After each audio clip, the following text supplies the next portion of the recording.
제 이름은 김금석. 맨주먹으로 시작해 지금의 기업을 일군 흔히들 말하는 자수성가한 사람입니다. 평생을 촌음도 헛되이 쓰지 않고 사람과 신의를 가장 중요하게 여기며 살아왔어요. 수많은 사람을 만나고 겪어오면서 사람의 눈빛만 봐도 그 사람이 어떤 사람인지 대강은 파악하는 그런 해양 같은 것이 생겼다고 자부합니다. 그런 제게는 눈에 넣어도 아프지 않을 외아들 준태가 있습니다. 먼저 세상을 떠난 아내가 남겨준 유일한 혈육이자 제 모든 것을 주어도 아깝지 않은 세상에서 가장 소중한 존재죠. 준태는 저를 닮지 않아 마음이 참 여리고 순합니다. 사람을 의심할 줄 모르고 세상을 늘 긍정적으로만 바라보는 아이예요. 그게 장점이자 때로는 단점이 되기도 했지만 저는 그런 아들의 심성을 사랑했습니다. 그런 아들이 어느 날 얼굴에 한박꽃을 피우며 제게 폭탄 선언을 하더군요. 아버지, 저 결혼하고 싶은 사람이 생겼어요. 올 것이 왔구나 싶었습니다. 제 나이도 벌써 환갑을 훌쩍 넘겼으니 아들이 배필을 만나 가정을 꾸리는 것은 당연한 수준이었죠. 흐뭇한 마음으로 어떤 아가씨인지 물었습니다. 그래, 어떤 아이인데 우리 아들 마음을 이리 훔쳐갔나? 정말 천사예요, 아버지. 이름은 손지연인데 마음씨도 곱고 예의도 바르고 제가 만나본 여자 중에 단연 최고예요. 아버지가 만나보시면 정말 마음에 쏙 드실 겁니다. 아들은 정말 온 세상을 다 가진 표정이었어요. 며칠 뒤 아들은 지연 양을 저녁 식사 자리에 초대했습니다. 처음 마주한 지연 양은 과연 제 아들이 한눈에 반할 만한 미인이었습니다. 단아한 원피스에 과하지 않은 화장, 그리고 몸에 밴 듯한 우아한 몸짓까지 흠잡을 데가 없어 보였어요. 하지만 수많은 사람들을 상대해온 제 눈은 속일 수 없었습니다. 그녀가 처음 우리 집 거실로 들어서던 순간 제 서재에 걸린 박수근 화백의 그림을 훑던 그 짧은 순간의 눈빛. 그건 그림에 대한 감상이 아니었어요. 정확히 그림의 가치를 꿰뚫어 보는 듯한 날카로운 계산의 빛이었습니다. 저와 눈이 마주치자 금세 생긋 하고 부드러운 미소를 지어 보였지만 저는 그 순간을 놓치지 않았습니다. 아버님 말씀 많이 들었어요. 이렇게 좋은 곳에 사시는 줄은 몰랐네요. 이 그림 정말 멋져요. 그냥 사람이 사는 집인걸. 그림 보는 눈이 있나 보구나. 잘은 모르지만 그냥 딱 봐도 좋은 그림인걸요. 준태 씨가 왜 아버님을 그렇게 존경하는지 알 것 같아요. 듣기 좋은 말만 골라 하는 솜씨가 보통이 아니더군요. 아들은 옆에서 그치, 지연 씨는 안목도 높다니까라며 연신 추임새를 넣기 바빴고요. 저는 그저 허허 웃으며 두 사람을 지켜볼 뿐이었습니다. 무언가 꺼림칙한 기분을 지울 수가 없었지만 섣부른 판단은 하지 않기로 했어요. 제 착한 아들이 저토록 사랑하는 사람이니 분명 좋은 면이 있을 것이라고 애써 믿어보고 싶었습니다. 며칠 후 저는 아들 커플을 불러 최고급 한정식 집에서 식사를 대접했습니다. 일부러 제가 가장 아끼는 서비스 교육이 철저하기로 소문난 곳으로 예약했죠. 그곳에서 지연 양의 본 모습이 아주 조금 드러나기 시작했습니다. 식사가 한창 무르익을 무렵이었어요. 이제 갓 20살이 넘어 보이는 어린 직원이 물을 따르다가 긴장한 탓인지 물병을 살짝 떨었고 그 때문에 물 한 방울이 지연 양의 앞접시 옆으로 툭 하고 튀었습니다. 정말 눈에 보이지도 않을 만큼 작은 실수였어요. 하지만 그 순간 지연 양의 표정이 얼음장처럼 차갑게 굳어지는 것을 저는 똑똑히 봤습니다. 방금 전까지 아들과 제게 보내던 상냥한 미소는 온데간데 없었어요. 저기요. 그녀의 목소리는 조용했지만 칼날처럼 날카로웠습니다. 어린 직원의 얼굴은 하얗게 질렸죠. 네, 네 손님. 죄송합니다. 지금 뭐 하시는 거예요? 교육 안 받아요? 이런 고급 식당에서 어떻게 이런 실수를 하죠? 제가 이 물 마시다가 탈이라도 나면 책임지실 건가요? 물을 마신 것도 아니고 옷에 튄 것도 아니었어요.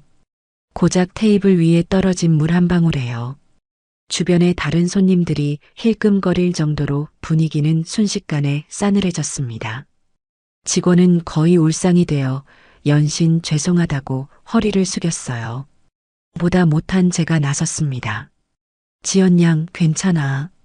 일하다 보면 그럴 수도 있지. 너무 나무라지 말아요. 제 말에 지연 양은 언제 그랬냐는 듯 금세 표정을 바꾸더군요. 언제 차가웠냐는 듯 다시 햇살처럼 화사한 미소를 지으며 제 아들의 팔에 매달렸습니다. 어머 아버님, 죄송해요. 제가 잠깐 예민했나 봐요. 준태 씨 미안해요. 나 때문에 분위기 망쳤네. 아니야, 지연아. 너가 예민한 게 아니라 저 직원이 잘못한 거지. 이런 곳에서 서비스가 이게 뭐야? 내가 매니저 불러서 단단히 말할게. 오히려 제 아들이 더 난리였습니다. 저는 그런 아들을 조용히 말렸어요. 됐다. 이만하면 됐어. 아들은 지연 양이 혹시라도 기분 상했을까봐 그녀의 기분을 맞춰주느라 진땀을 빼고 있었습니다. 사랑에 눈이 먼 아들의 눈에는 지연 양의 이런 모습조차 그저 완벽함을 추구하는 귀여운 예민함으로 보였던 거겠죠. 하지만 저는 달랐습니다. 자신보다 약한 사람에게는 가차없고 강한 사람 앞에서는 순한 양이 되는 그 위선적인 태도. 저는 그날 밤 집으로 돌아와 깊은 생각에 잠겼습니다. 저런 아이에게 내 소중한 아들의 인생을 그리고 제가 평생을 바쳐 이룩한 모든 것을 맡길 수는 없었어요. 다음 날 아침 저는 출근하자마자 최 비서를 제 사무실로 불렀습니다. 최 비서는 20년 넘게 제 곁을 지킨 제게는 아들 같고 친동생 같은 충직한 사람이에요. 최 비서, 부탁할 게 있네. 회장님, 편하게 말씀하십시오. 손지연이라는 아가씨에 대해 알아봐 주게. 내가 모르는 모든 것을 아주 조용히 아무도 모르게. 최 비서는 제 표정만 보고도 무언가 심상치 않은 일임을 직감한 듯 그저 말없이 고개만 숙이고는 방을 나갔습니다. 그리고 며칠 뒤 최 비서는 두툼한 보고서 파일을 들고 다시 제 앞에 섰습니다. 회장님 요청하신 자료입니다. 저는 말없이 파일을 받아들고 첫 장을 넘겼습니다. 보고서의 내용은 제 예상을 한치도 벗어나지 않았어요. 아니, 오히려 제 생각보다 훨씬 더 심각했습니다. 첫 번째 파트는 그녀의 SNS 활동 분석이었어요. 지연 양의 인스타그램은 그야말로 화려함 그 자체였습니다. 요트 위에서 샴페인을 터뜨리는 사진, 명품 브랜드의 신상 가방을 들고 찍은 사진, 해외 5성급 호텔 스위트룸에서 찍은 사진들로 가득 차 있었죠. 하지만 이상한 점은 그 모든 사진에 등장하는 장소나 물건들이 전부 다른 사람의 소유이거나 아주 짧게 빌린 것들이라는 점이었습니다.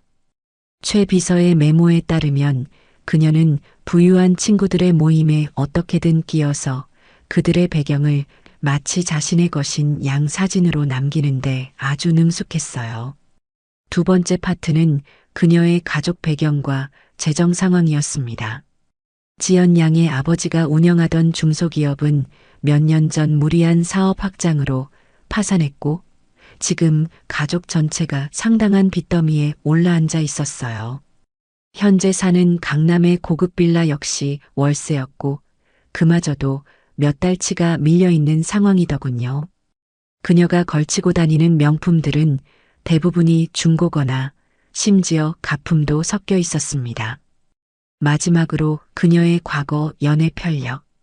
짧게 만났던 몇몇 남자들 모두가 상당한 재력가 집안의 자제들이었습니다.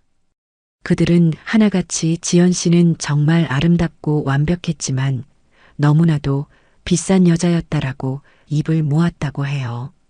보고서를 덮는 순간 모든 퍼즐 조각이 맞춰지는 기분이었습니다. 착하고 순진한 제 아들은 완벽하게 계산된 사냥감에 불과했던 겁니다.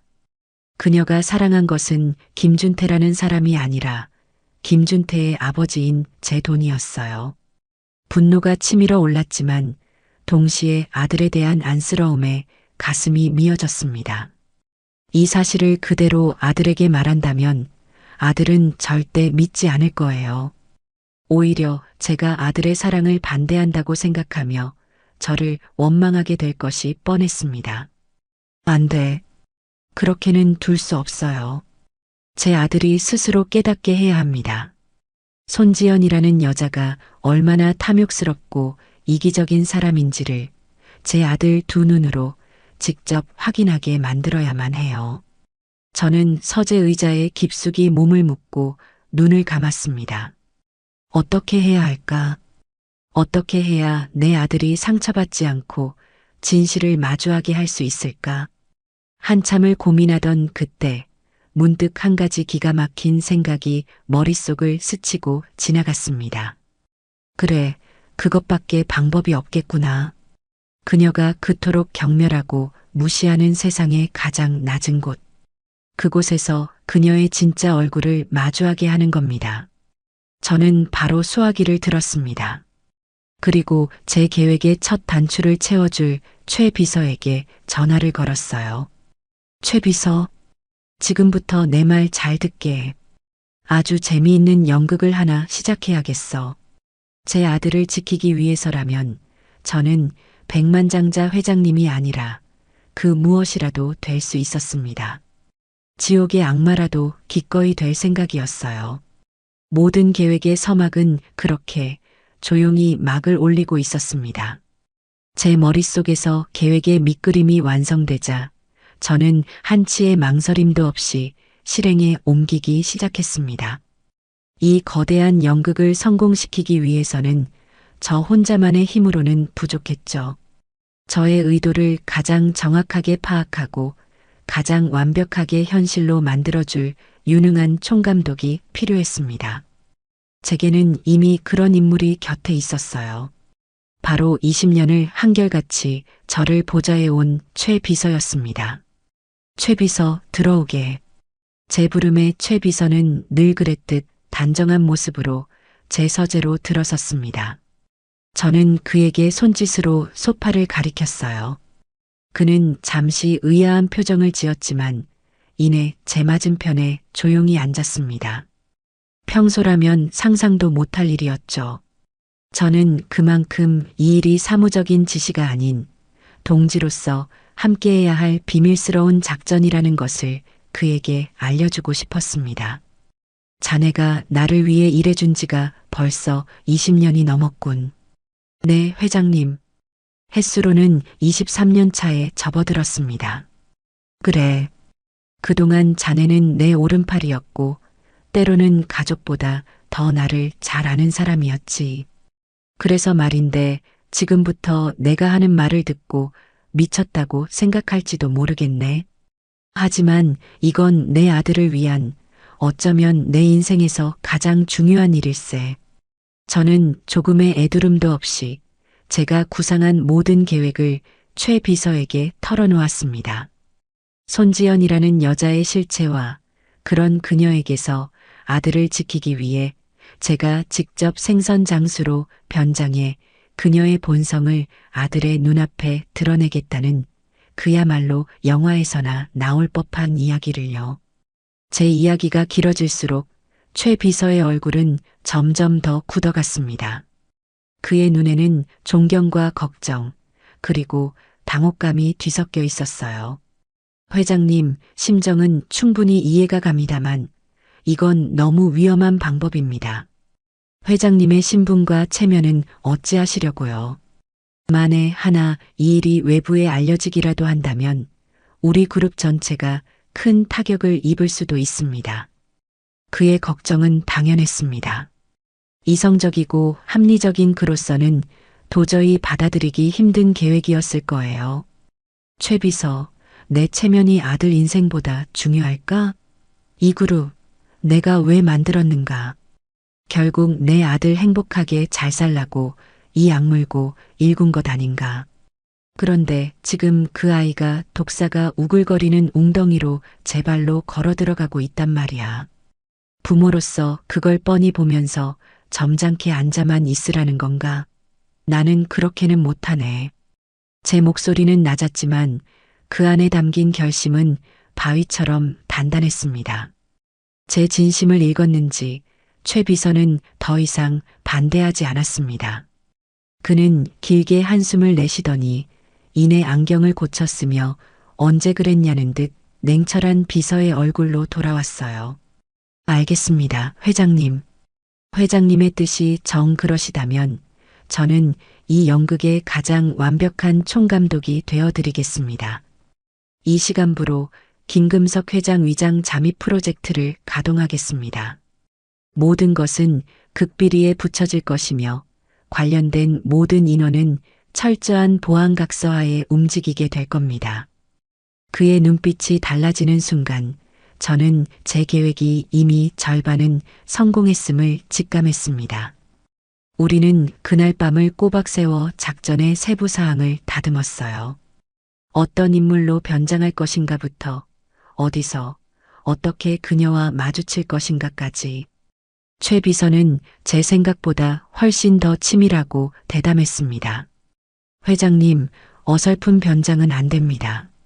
단순히 허름한 옷을 입는 수준으로는 손지영 같은 여우를 속일 수 없을 겁니다. 외형부터 행동, 심지어는 몸에서 나는 냄새까지 완벽하게 다른 사람이 되어야 합니다. 냄새라니? 네. 손지연이라는 인물은 후각이 예민하고 자신과 다른 계층의 사람들에게서 나는 특유의 가난한 냄새를 경멸할 가능성이 높습니다. 그녀가 가장 질색할 만한 직업. 그러면서도 그녀의 동선 어딘가에 자연스럽게 나타날 수 있는 직업. 바로 생선장수입니다. 생선장수라. 최 비서의 입에서 그 단어가 나오는 순간 저는 무릎을 탁 쳤습니다. 비린내와 땀 냄새, 거친 말투와 투박한 손. 그녀가 평생을 경멸하고 멀리했을 법한 모든 요소를 갖춘 완벽한 역할이었죠. 며칠 뒤 최 비서는 저를 한적한 외곽에 위치한 작은 스튜디오로 안내했습니다. 그곳에는 국내 영화계에서 가장 실력 있다는 특수분장사가 저희를 기다리고 있었어요.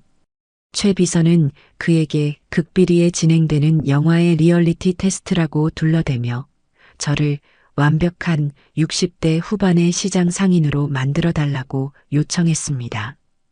분장은 상상 이상으로 정교한 작업이었습니다. 제 얼굴에 얇은 라텍스를 여러 겹 덧붙여 깊은 주름을 만들고 검버섯과 기미를 그려 넣었습니다. 평생을 관리해온 깨끗하던 제 손등 위에도 우둘투둘한 질감과 검게 변색된 반점들이 생겨났죠. 손톱 밑에는 실제 흙을 갈아 넣어 때가 낀 것처럼 보이게 하는 디테일까지. 거울 앞에 선 제 모습은 제가 봐도 낯설기 짝이 없었습니다. 평생을 지배자로 살아온 날카로운 눈빛은 사라지고 세상 풍파에 찌들어 체념한 듯한 어느 늙은 남자의 흐릿한 눈동자만이 남아있더군요. 외모의 변화가 끝이 아니었습니다. 최 비서는 어디서 구해왔는지 누가 봐도 몇십 년은 좋게 입었을 법한 낡고 해진 작업복과 목이 누렇게 늘어난 티셔츠, 그리고 악코가 다 달아빠진 고무장화를 내밀었습니다. 옷에서는 희미하게 곰팡내까지 나는 듯했어요. 회장님, 마지막 단계가 남았습니다. 최 비서가 들고 온 것은 작은 스프레이 병이었습니다. 그가 병의 뚜껑을 열자 스튜디오 안에 형용할 수 없이 지독한 비린내가 진동하기 시작했어요. 진짜 생선을 수십 마리 갈아 넣고 농축시킨 듯한 냄새였습니다. 그는 그 액체를 제 옷 곳곳에 사정없이 뿌려댔습니다. 제 미간이 절로 찌푸려졌지만 저는 아무 말 없이 그 모든 것을 받아들였습니다. 이 지독한 냄새야말로 제 정체를 감춰줄 가장 완벽한 보호막이 되어줄 테니까요.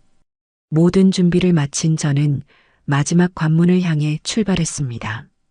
제 오랜 친구이자 국내 최대 규모의 수산시장인 월화수산의 주인 박 사장을 만나기 위해서였죠. 저는 최 비서가 운전하는 낡은 트럭 조수석에 앉아 시장으로 향했습니다. 박 사장에게는 미리 연락해 두었어요. 오랜만에 얼굴 한번 보자, 친구야. 시장에서 제일 허름한 국밥집에서 기다리고 있겠다. 물론 제 정체는 밝히지 않았습니다. 제 변장이 과연 친구마저 속일 수 있을지 시험해보고 싶었거든요. 시끄러운 시장통의 한 구석, 기름때 낀 테이블에 앉아 뚝배기가 식기만을 기다리고 있는데 저 멀리서 박 사장이 두리번거리며 걸어오고 있었습니다. 그는 제 테이블 앞을 몇 번이나 그냥 지나쳤어요. 제가 손을 들어 그를 불렀습니다. 이보쇼, 박 사장. 제 목소리를 듣고서야 그는 고개를 갸웃하며 제게 다가왔습니다. 누구신데 저를 아십니까? 제가 아는 분이신가요? 그의 눈에는 경계심과 의아함이 가득했습니다. 수십 년 지기 친구도 저를 전혀 알아보지 못하는 모습에 저는 속으로 회심의 미소를 지었습니다. 저는 제 얼굴에 그렸던 주름을 한껏 찡그리며 제 원래 목소리로 나지막이 말했어요. 나일세, 김금석이. 그 순간 박 사장의 눈이 평생 그렇게 커지는 것을 본 적이 없습니다. 그는 들고 있던 휴대폰을 바닥에 떨어뜨릴 뻔했어요.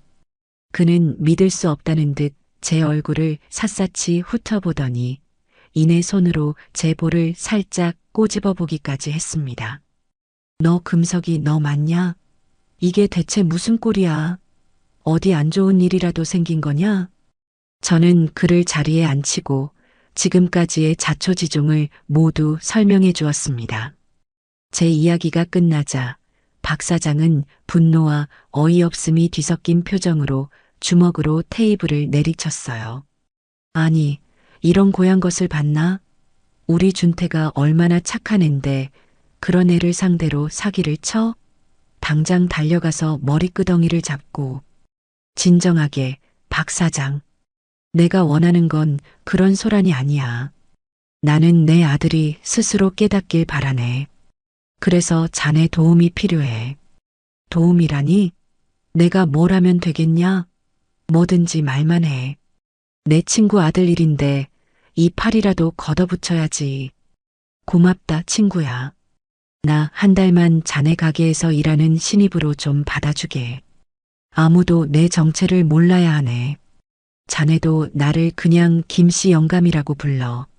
내가 이 연극을 제대로 끝낼 수 있도록 자네가 내 무대를 좀 빌려주게나.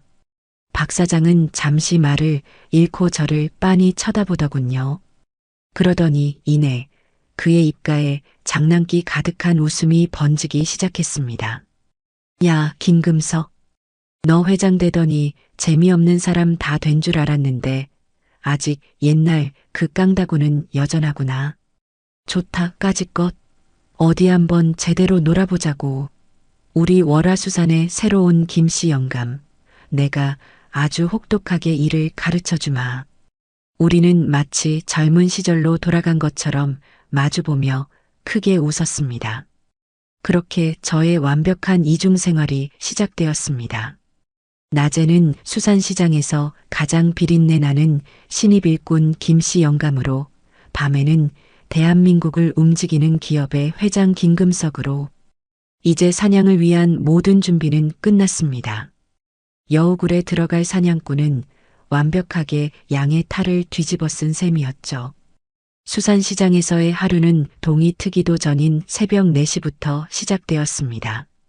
저는 지난 며칠간 박 사장의 지휘 아래 진짜 김씨 영감이 되기 위한 혹독한 훈련을 거쳤습니다. 새벽 경매장에서 힘 좋은 활어들을 받아 나르고 능숙한 솜씨로 생선의 비늘을 치고 내장을 손질하는 법을 익혔어요. 처음에는 비린내에 헛구역질이 나고 온몸의 근육이 비명을 질렀지만 저는 이를 악물고 버텼습니다. 아들을 위해서라면 이보다 더한 일도 할 수 있었으니까요. 그리고 마침내 결전의 날이 밝았습니다. 최 비서로부터 손지연과 그녀의 어머니가 제사 준비를 위해 오늘 오후 수산시장을 방문할 것이라는 첩보가 들어온 겁니다. 그들이 우리 가게 월화수산으로 올 것은 불 보듯 뻔한 일이었어요. 시장에서 가장 크고 가장 물건이 좋기로 소문난 곳이었으니까요. 허영심 많은 그들이라면 비록 시장에 올지언정 가장 좋은 가게를 찾을 것이 분명했습니다. 김씨 영감, 정신 똑바로 차리고 손님 받아. 오늘따라 왜 이렇게 실실 웃고 있어? 박 사장이 일부러 다른 직원들이 들으라는 듯 제게 핀잔을 주었습니다. 저는 모자 아래로 웃음기를 감추며 대답했죠. 알았수다, 사장님. 오늘따라 왠지 대어가 낚일 것 같은 기분이 들어서 그럽니다. 오후가 되자 시장은 장을 보러 온 사람들로 북새통을 이루었습니다. 시끄러운 호객 소리와 흥정하는 소리, 얼음 깨는 소리가 뒤섞여 활기가 넘쳤죠. 하지만 그 활기 넘치는 풍경 속에서 유독 한 무리가 주변과 전혀 어울리지 않는 아우라를 풍기며 걸어오고 있었습니다. 바로 손지연과 그녀의 어머니였어요. 손지연은 얼굴의 절반을 가리는 명품 선글라스를 끼고 한 손에는 최신형 명품 가방을 든 채 마치 오물이 가득한 길을 걷는 것처럼 조심스럽게 발걸음을 옮기고 있었습니다. 다른 한 손으로는 코를 막고 있었는데 그 표정에는 이곳의 모든 것을 경멸하는 듯한 기색이 역력했어요. 그녀의 어머니는 딸보다는 좀 나았지만 역시나 주변 상인들을 아래로 훑어보는 오만한 눈빛은 감추지 못하더군요. 엄마, 꼭 여기까지 와야 했어? 백화점 식품 코너 가면 다 있는데. 비린내 때문에 머리가 아파. 쉿, 조용히 좀 해. 사돈댁 제사에 올릴 건데 그래도 시장 물건이 제일 싱싱하다고 하지 않니? 이왕 온 거 제일 좋은 걸로 사서 점수 좀 따야지. 그들의 대화가 제 귀에 똑똑히 들려왔습니다. 저는 심장이 쿵, 쿵 하고 뛰는 것을 느꼈어요. 드디어 시작이구나. 저는 일부러 더 분주하게 움직이는 척하며 그들이 제 쪽으로 다가오기를 기다렸습니다. 역시나 그들은 여러 가게를 쓱 훑어보더니 가장 규모가 크고 손님이 많은 우리 월화수산 앞으로 망설임 없이 다가왔습니다. 그녀의 어머니가 박 사장과 제수용 생선에 대해 흥정을 시작하는 동안 손지연은 한 발짝 뒤로 물러서서 휴대전화만 만지작거리고 있었어요. 단 1초라도 이 공간과 섞이고 싶지 않다는 듯한 태도였죠. 바로 그때였습니다. 저는 이 순간을 위해 준비해둔 가장 크고 싱싱한 자연산 참돔 한 마리를 얼음 위에서 번쩍 들어 올렸습니다. 그리고는 마치 아무것도 모르는 사람 좋은 시장 상인인 척하며 그녀에게 성큼 다가갔어요. 아가씨, 오늘 제사 지내나 보네. 제사상에는 역시 이 참돔이 올라가야지. 이거 한번 봐. 오늘 새벽에 막 들어온 건데 눈알이 아직 살아있네, 살아있어. 저는 일부러 물기가 뚝뚝 떨어지는 생선을 그녀의 눈앞에 들이밀었습니다. 그러자 그녀는 질겁을 하며 두 걸음 뒤로 물러섰어요. 그녀의 아름다운 얼굴이 경멸과 혐오감으로 흉하게 일그러졌습니다. 뭐예요, 지금? 아이고, 우리 아가씨가 놀랐나 보네. 너무 예뻐서 좋은 거 보여주려고 그랬지. 저는 능청스럽게 웃으며 한 걸음 더 다가갔습니다. 그러자 그녀의 입에서 얼음 송곳 같은 말이 튀어나왔어요. 어딜 만져요. 재수없게. 비린내 나니까 저리 가요. 그녀는 마치 제 손이 더러운 벌레이기라도 한 것처럼 질색하며 자신의 옷을 탁탁 털어냈습니다. 주변의 몇몇 손님들이 저희 쪽을 쳐다보았지만 그녀는 아랑곳하지 않았어요. 당신 같은 사람이랑 말 섞고 싶지 않으니까 저리 가라고요. 사장님, 여기 직원 교육 어떻게 시키는 거예요? 손님한테 함부로 말 걸고 불쾌하게 만들잖아요. 그녀는 박 사장을 향해 날카롭게 소리쳤습니다. 박 사장은 이 모든 것이 연극인 줄 알면서도 그 순간만큼은 정말로 화가 난 표정이었어요. 저는 계획대로 풀이 죽은 표정으로 고개를 숙였습니다. 아가씨, 미안합니다. 내가 눈치가 없었네. 그냥 생선이 좋아서. 됐고. 엄마, 나 저 사람 보기 싫으니까 빨리 계산하고 가자. 여기 더 있다간 진짜 병 걸릴 것 같아. 밥맛까지 떨어지네. 손지연은 끝까지 제게 사과 한마디 받지 않고 제 존재 자체를 지워버리려는 듯 고개를 획 돌려버렸습니다. 그녀의 어머니는 잠시 난처한 표정을 짓는가 싶더니 이내 아무 일 없었다는 듯 계산을 마쳤어요. 그리고는 딸의 손을 이끌고 서둘러 시장을 빠져나갔습니다.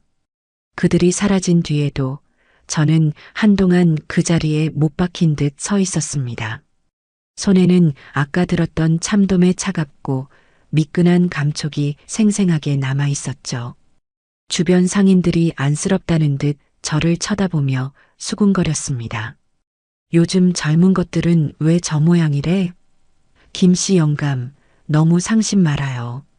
박 사장이 제게 다가와 어깨를 툭 쳤습니다. 야, 김금석. 괜찮냐? 저거 보통 내기가 아닌데.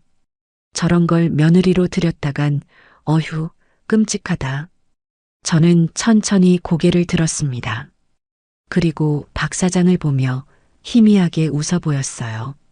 제 마음은 조금도 상하지 않았습니다. 오히려 제 예상보다 훨씬 더 완벽하게 움직여준 그녀 덕분에 제 계획에 대한 확신은 더욱 강해졌으니까요. 분노보다는 차가운 이성이 제 머리를 지배하기 시작했습니다. 그래, 손지연. 너는 오늘 내 무덤을 내 손으로 직접 판 거야. 저는 손에 들고 있던 참돔을 다시 얼음 위에 내려놓았습니다. 펄떡거리던 참돔은 이제 움직임을 멈춘 상태였어요. 마치 앞으로 닥쳐올 그녀의 운명처럼 말이죠. 저는 다시 한번 마음을 다잡았습니다. 이 연극, 이제 겨우 1막이 끝났을 뿐이었습니다. 첫 번째 시험에서 손지연이 보여준 반응은 제 예상을 뛰어넘는 수준이었습니다. 그녀의 속물근성과 오만함은 상상 이상이었죠. 이제는 그녀뿐만 아니라 그녀의 가족까지 시험대에 올려볼 차례였습니다. 과연 그녀의 그런 천박한 본성이 개인의 문제인지 아니면 그 가족 전체가 공유하는 가치관인지 확인할 필요가 있었어요. 유유상종이라는 말은 괜히 있는 게 아니니까요. 며칠 뒤 최 비서는 지연의 어머니, 즉 예비 사부인의 신상에 대한 추가 보고를 가지고 왔습니다. 그녀는 동네 부녀회에서 회장을 맡고 있었고 겉으로는 누구보다 교양 있고 사교적인 인물로 통했지만 실장은 명품가 허영의 화신이었어요. 특히 남들에게 무언가를 과시하고 특별 대우받는 것을 병적으로 좋아한다는 정보가 눈에 띄었습니다. 저는 그 정보를 이용하기로 마음먹었죠. 작전은 최 비서의 기획 아래 일사천리로 진행되었습니다. 먼저 최 비서는 월화수산 VVIP 마케팅팀이라는 가상의 부서를 만들었습니다. 그리고 아주 고급스러운 디자인의 문자 메시지를 제작했죠. 내용은 다음과 같았습니다. 월화수산 VVIP 고객님께 귀하를 저희 VVIP 고객으로 선정하여 아무에게나 허락되지 않는 특별한 기회를 드리고자 합니다. 제주 앞바다에서 갓 잡아 올린 10kg급 최고급 자연산 다금바리를 VVIP 특별 경매가로 모십니다. 오직 선택된 5분께만 드리는 기회. 구매를 원하시면 아래의 전용 번호로 연락 주십시오. 이 문자는 정확히 지연의 어머니에게만 발송되었습니다. VVIP, 특별한 기회, 선택된 5분 같은 단어들이 그녀의 허영심을 제대로 자극할 것이라는 최 비서의 계산이었죠. 아니나 다를까 문자를 보낸 지 10분도 채 되지 않아 최 비서가 준비해둔 작전용 휴대폰이 울리기 시작했습니다. 최 비서는 스피커폰으로 통화를 연결했고 수화기 너머로 지연 어머니의 교양 있는 척 한껏 꾸민 목소리가 들려왔습니다. 여보세요? 월화수산 맞나요? 제가 방금 문자를 받았는데 이게 무슨 내용이죠? 네, 고객님. 맞습니다. 고객님께서는 저희 데이터 분석 결과 최고의 안목을 가지신 VVIP 고객으로 선정되셨습니다. 이번 다금바리는 일반 판매용이 아닌 저희가 특별히 관리하는 최상급 개체입니다. 최 비서의 능숙한 응대에 그녀의 목소리는 한껏 들뜨기 시작했습니다. 어머, 제가요? 어쩐지. 제가 생선 보는 눈이 좀 남다르다는 소리를 듣긴 해요. 그래서 그 다금바리 가격이 어떻게 되죠? 네, 고객님. 시중에서는 부르는 게 값인 귀한 생선입니다만 VVIP 경매가로 특별히 200만 원에 모시고 있습니다. 순간 수화기 너머로 짧은 침묵이 흘렀습니다. 200만 원. 빚에 쪼들리는 그들 가족에게는 분명 부담스러운 금액이었을 겁니다. 하지만 VVIP라는 허울은 그 부담감마저 이겨버린 모양이더군요. 호호, 가격이 좀 있네요. 하지만 좋은 물건은 제값을 해야죠. 마침 저희 집안에 좋은 일도 있고 해서 제가 구매할게요. 배달은 내일 오전으로 해주세요. 그녀는 마치 200만 원쯤은 껌값이라는 듯 태연하게 주문을 마쳤습니다. 미끼를 제대로 문 것이죠. 저는 최 비서와 마주보며 만족스러운 미소를 지었습니다. 다음 날 오전 저는 다시 김씨 영감으로 완벽하게 변장했습니다. 그리고 최 비서가 준비한 일부러 더 낡고 지저분해 보이게 만든 냉동 트럭을 몰고 그녀의 집으로 향했어요. 그녀가 사는 고급 빌라는 겉보기엔 번지르르했지만 곳곳에 낡은 흔적이 보이는 딱 그들 가족의 실상과 닮아 있는 곳이었습니다. 저는 최고급 오동나무 상자에 정성스럽게 포장된 다금바리를 들고 배를 눌렀습니다. 잠시 후 인터폰 화면으로 저를 확인한 그녀의 목소리가 들려왔어요. 누구세요? 월화수산에서 왔습니다. 주문하신 다금바리 배달 왔습니다. 잠시 뒤 현관문이 아주 조금 사람이 겨우 드나들 수 있을 만큼만 빼꼼히 열렸습니다. 문틈 사이로 저를 훑어보는 그녀의 눈빛에는 시장에서 만난 딸 손지연과 똑같은 경멸과 의심이 담겨 있었어요. 생선은 거기 문 앞에 두고 가세요. 집 안 더러워지니까. 아, 네. 알겠습니다. 그런데 결제는 어떻게? 카드요. 그녀는 문틈으로 카드와 단말기만 내밀었습니다. 저는 묵묵히 결제를 진행했어요. 결제가 끝나자 그녀는 마치 벌레라도 만진 듯 손가락 끝으로 영수증과 카드를 휙 낚아채 가더군요. 수고했어요. 이거 들고 그냥 빨리 가보세요. 그녀는 제게 단돈 1,000원짜리 한 장 더 쥐어주면서 마치 큰 선심이라도 쓰는 듯한 표정이었습니다. 그리고는 제 얼굴을 제대로 쳐다보지도 않은 채 문을 쾅 닫아버렸습니다. 저는 그 차가운 철문 앞에서 잠시 동안 가만히 서 있었습니다. 예상했던 일이었지만 직접 겪으니 분노보다도 씁쓸함이 먼저 밀려왔어요. 저는 돌아가는 척 트럭에 올라탔다가 최 비서가 미리 알려준 대로 빌라의 비상계단 쪽으로 몸을 숨겼습니다. 그리고 최 비서가 건네준 초소형 무선 도청 장치를 귀에 꽂았어요. 어제 주문 전화 때 그녀의 휴대폰에 심어둔 해킹 프로그램을 통해 집안의 대화가 생생하게 들려오기 시작했습니다. 잠시 후 지연의 목소리가 들려왔어요. 아마 학교를 마치고 집에 돌아온 모양이었습니다. 엄마, 이게 다 뭐야?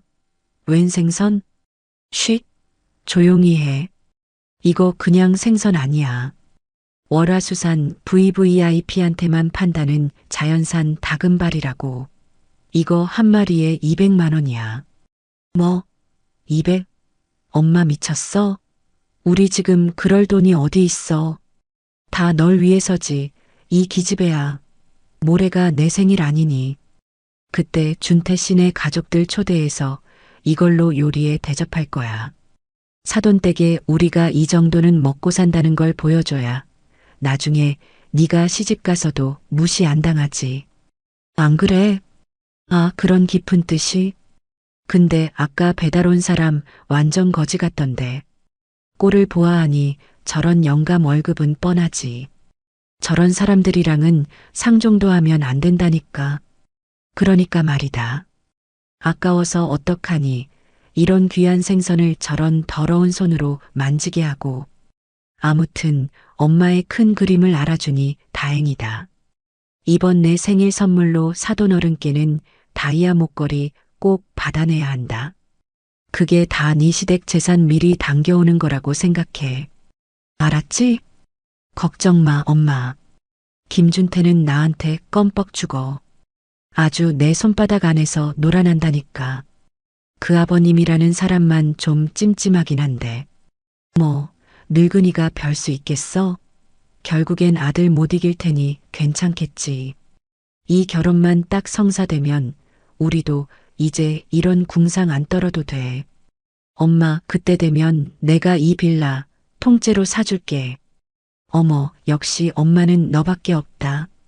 저는 더 이상 듣고 있을 수가 없었습니다. 조용히 도청 장치를 끄고 계단을 내려왔어요. 차가운 분노가 머리끝까지 차오르는 기분이었습니다. 저들은 제 아들을 그리고 저를 완벽한 돈줄로만 보고 있었던 겁니다. 제 아들의 순수한 사랑을 자신들의 탐욕을 채우기 위한 수단으로만 여기고 있었던 거예요. 늙은이가 별 수 있겠어? 지연의 그 한마디가 제 뇌리에 비수처럼 박혔습니다. 트럭으로 돌아온 저는 운전대를 강하게 움켜쥐었습니다. 손마디가 하얗게 될 정도로 힘을 주었지만 분이 풀리지 않았어요. 그래, 손지연. 그리고 당신의 어머니. 내가 늙은이라 별 수 없을 것 같다고? 당신들이 지금 누구를 상대로 게임을 시작한 건지 아주 뼈저리게 후회하게 만들어주마.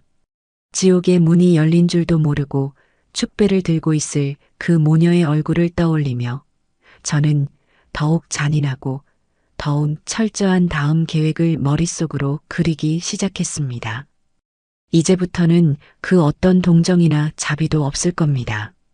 손지영과 그녀의 가족이 가진 탐욕의 깊이를 확인한 저는 이제 다음 단계로 넘어가기로 했습니다. 이번 시험의 대상은 바로 제 아들, 준태였습니다. 과연 제 아들은 선과 악의 갈림길에서 어느 쪽을 선택할 것인가? 사랑하는 연인의 잘못된 행동 앞에서 과연 아들은 자신의 올바른 신념을 지켜낼 수 있을 것인가? 저는 아들을 믿고 싶었지만 동시에 확인해야만 했습니다. 그녀의 독이 제 아들에게까지 퍼졌는지를요. 작전의 무대는 준태와 지연이 데이트를 위해 자주 찾는 청담동의 한 고급 이탈리안 레스토랑으로 정해졌습니다. 최 비서를 통해 두 사람이 저녁 7시에 예약했다는 사실을 파악했죠. 저는 그 레스토랑에 식자재를 납품하는 수산물 업체의 임시 배달원으로 다시 한번 변신했습니다. 이번에는 지난번보다 한층 더 초라하고 남루한 모습이었어요.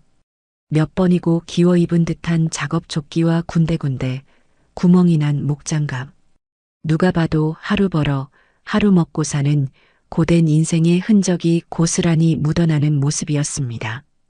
약속된 시간이 가까워오자 저는 레스토랑 입구 근처에서 생선이 담긴 낡은 스티로폼 상자를 옮기는 척하며 대기했습니다. 심장이 세차게 뛰었지만 저는 애써 평정을 유지했어요. 이건 제 아들을 위한 시험이니까요. 잠시 후 준태의 차가 레스토랑 앞에 부드럽게 멈춰 섰고 두 사람이 나란히 차에서 내렸습니다. 지연은 그날도 머리부터 발끝까지 값비싼 명품으로 치장한 채 여왕처럼 고고한 자태를 뽐내고 있었죠. 바로 그때였습니다. 저는 두 사람이 저를 지나쳐 레스토랑 계단을 오르려는 순간 일부러 발을 헛디디는 척하며 그들 앞으로 요란하게 넘어졌습니다. 으악! 하는 비명과 함께 스티로폼 상자가 뒤집어지면서 얼음과 함께 잡어 몇 마리가 바닥으로 쏟아져 내렸습니다. 시멘트 바닥 위에서 생선들이 파닥거리는 모습은 꽤나 처참했죠. 어르신 괜찮으세요? 역시 제 아들이었습니다. 준태는 제 예상대로 넘어진 저를 보자마자 한달음에 달려와 제 팔을 부축하려 했습니다. 그 순수한 선의가 담긴 눈빛을 마주하는 순간 제 가슴 한쪽이 아릿하게 저려왔습니다. 하지만 그 순간 얼음장처럼 차가운 지연의 목소리가 준태의 행동을 가로막았습니다. 준태 씨, 뭐 하는 거야? 지연은 미간을 잔뜩 찌푸린 채 마치 더러운 것을 만지려는 아이를 제지하는 엄마처럼 제 아들의 팔을 거칠게 잡아챘습니다. 그냥 둬. 저런 사람 잘못 엮이면 병원비에 옷값에 아주 귀찮아져. 괜히 똥 밟지 말고 그냥 가자. 그래도 많이 다치신 것 같은데. 준태는 잠시 망설였습니다. 그의 시선은 넘어진 저와 자신의 팔을 꽉 잡고 있는 지연 사이를 오가며 흔들렸어요. 저는 그 짧은 순간 제발 아들이 올바른 선택을 하기를 간절히 기도했습니다. 하지만 제 아들의 마음을 지배하고 있는 것은 아버지의 가르침이 아닌 연인의 달콤한 속삭임이었습니다. 세상에 불쌍한 사람 많아. 우리가 그 사람들 다 어떻게 도와줘? 괜히 선의를 베풀었다가 뒤통수 맞는다니까. 우리 옷에 비린내 배기 전에 어서 들어가자. 응? 지연은 준태의 귓가에 조곤조곤 속삭였습니다. 그 목소리는 꿀처럼 달콤했지만 그 안에 담긴 내용은 비수처럼 날카로웠죠. 결국 준태는 저에게서 시선을 거두었습니다. 그는 아무 말 없이 지연의 손에 이끌려 넘어진 저를 그대로 등지고 레스토랑 안으로 들어가 버렸습니다. 제 아들이 마지막으로 제게서 고개를 돌리던 그 순간의 표정을 저는 평생 잊을 수 없을 겁니다. 외면과 체념 그리고 약간의 미안함이 뒤섞인 그 복잡한 얼굴을요. 저는 한동안 차가운 바닥에 주저앉은 채 그들이 사라진 레스토랑 입구만 멍하니 바라보았습니다. 최 비서가 멀리서 달려와 저를 부축했지만 저는 한동안 일어설 수가 없었어요. 몸이 아픈 것이 아니었습니다. 아들에게 외면당했다는 사실이 제 심장을 칼로 도려내는 것처럼 아팠습니다. 그날 밤 저는 아무 일 없었다는 듯 집으로 돌아온 아들을 맞았습니다. 제 마음은 천갈래 만갈래 찢어지는 것 같았지만 표정에는 조금의 내색도 하지 않았어요. 준태야 왔느냐? 저녁은 맛있게 먹었고? 네 아버지. 아주 근사한 곳이었어요. 지연 씨도 정말 좋아했고요. 아들은 상기된 표정으로 오늘 데이트가 얼마나 성공적이었는지 늘어놓았습니다. 저는 조용히 아들의 이야기를 듣다가 넌지시 물었습니다. 그래, 별일은 없었고? 그 말에 아들의 표정이 순간 미묘하게 굳어지는가 싶더니 이내 아무렇지 않다는 듯 대답했습니다. 아, 오늘 레스토랑 앞에서 좀 재수없는 일이 있었어요. 재수없는 일? 네. 어떤 생선 배달 기사가 저희 앞에서 넘어지는 바람에 지연 씨가 너무 놀랐어요. 하마터면 지연 씨 새로 산 구두에 더러운 생선 국물이 튈 뻔했다니까요. 정말 아찔했다니까요. 저는 아들의 입에서 나오는 말을 믿을 수가 없었습니다. 그는 넘어진 노인에 대한 걱정은 단 한마디도 하지 않았어요. 오직 지연이 놀랐다는 것과 그녀의 구두가 더러워질 뻔했다는 사실만을 중요하게 이야기하고 있었습니다. 심지어 그는 그 레스토랑의 서비스까지 불평하기 시작했습니다. 그런 고급 레스토랑이면 동선 관리도 제대로 해야죠. 어떻게 손님들이 드나드는 입구에서 그런 칠칠치 못한 사람을 고용해서 일을 시키는지 모르겠어요.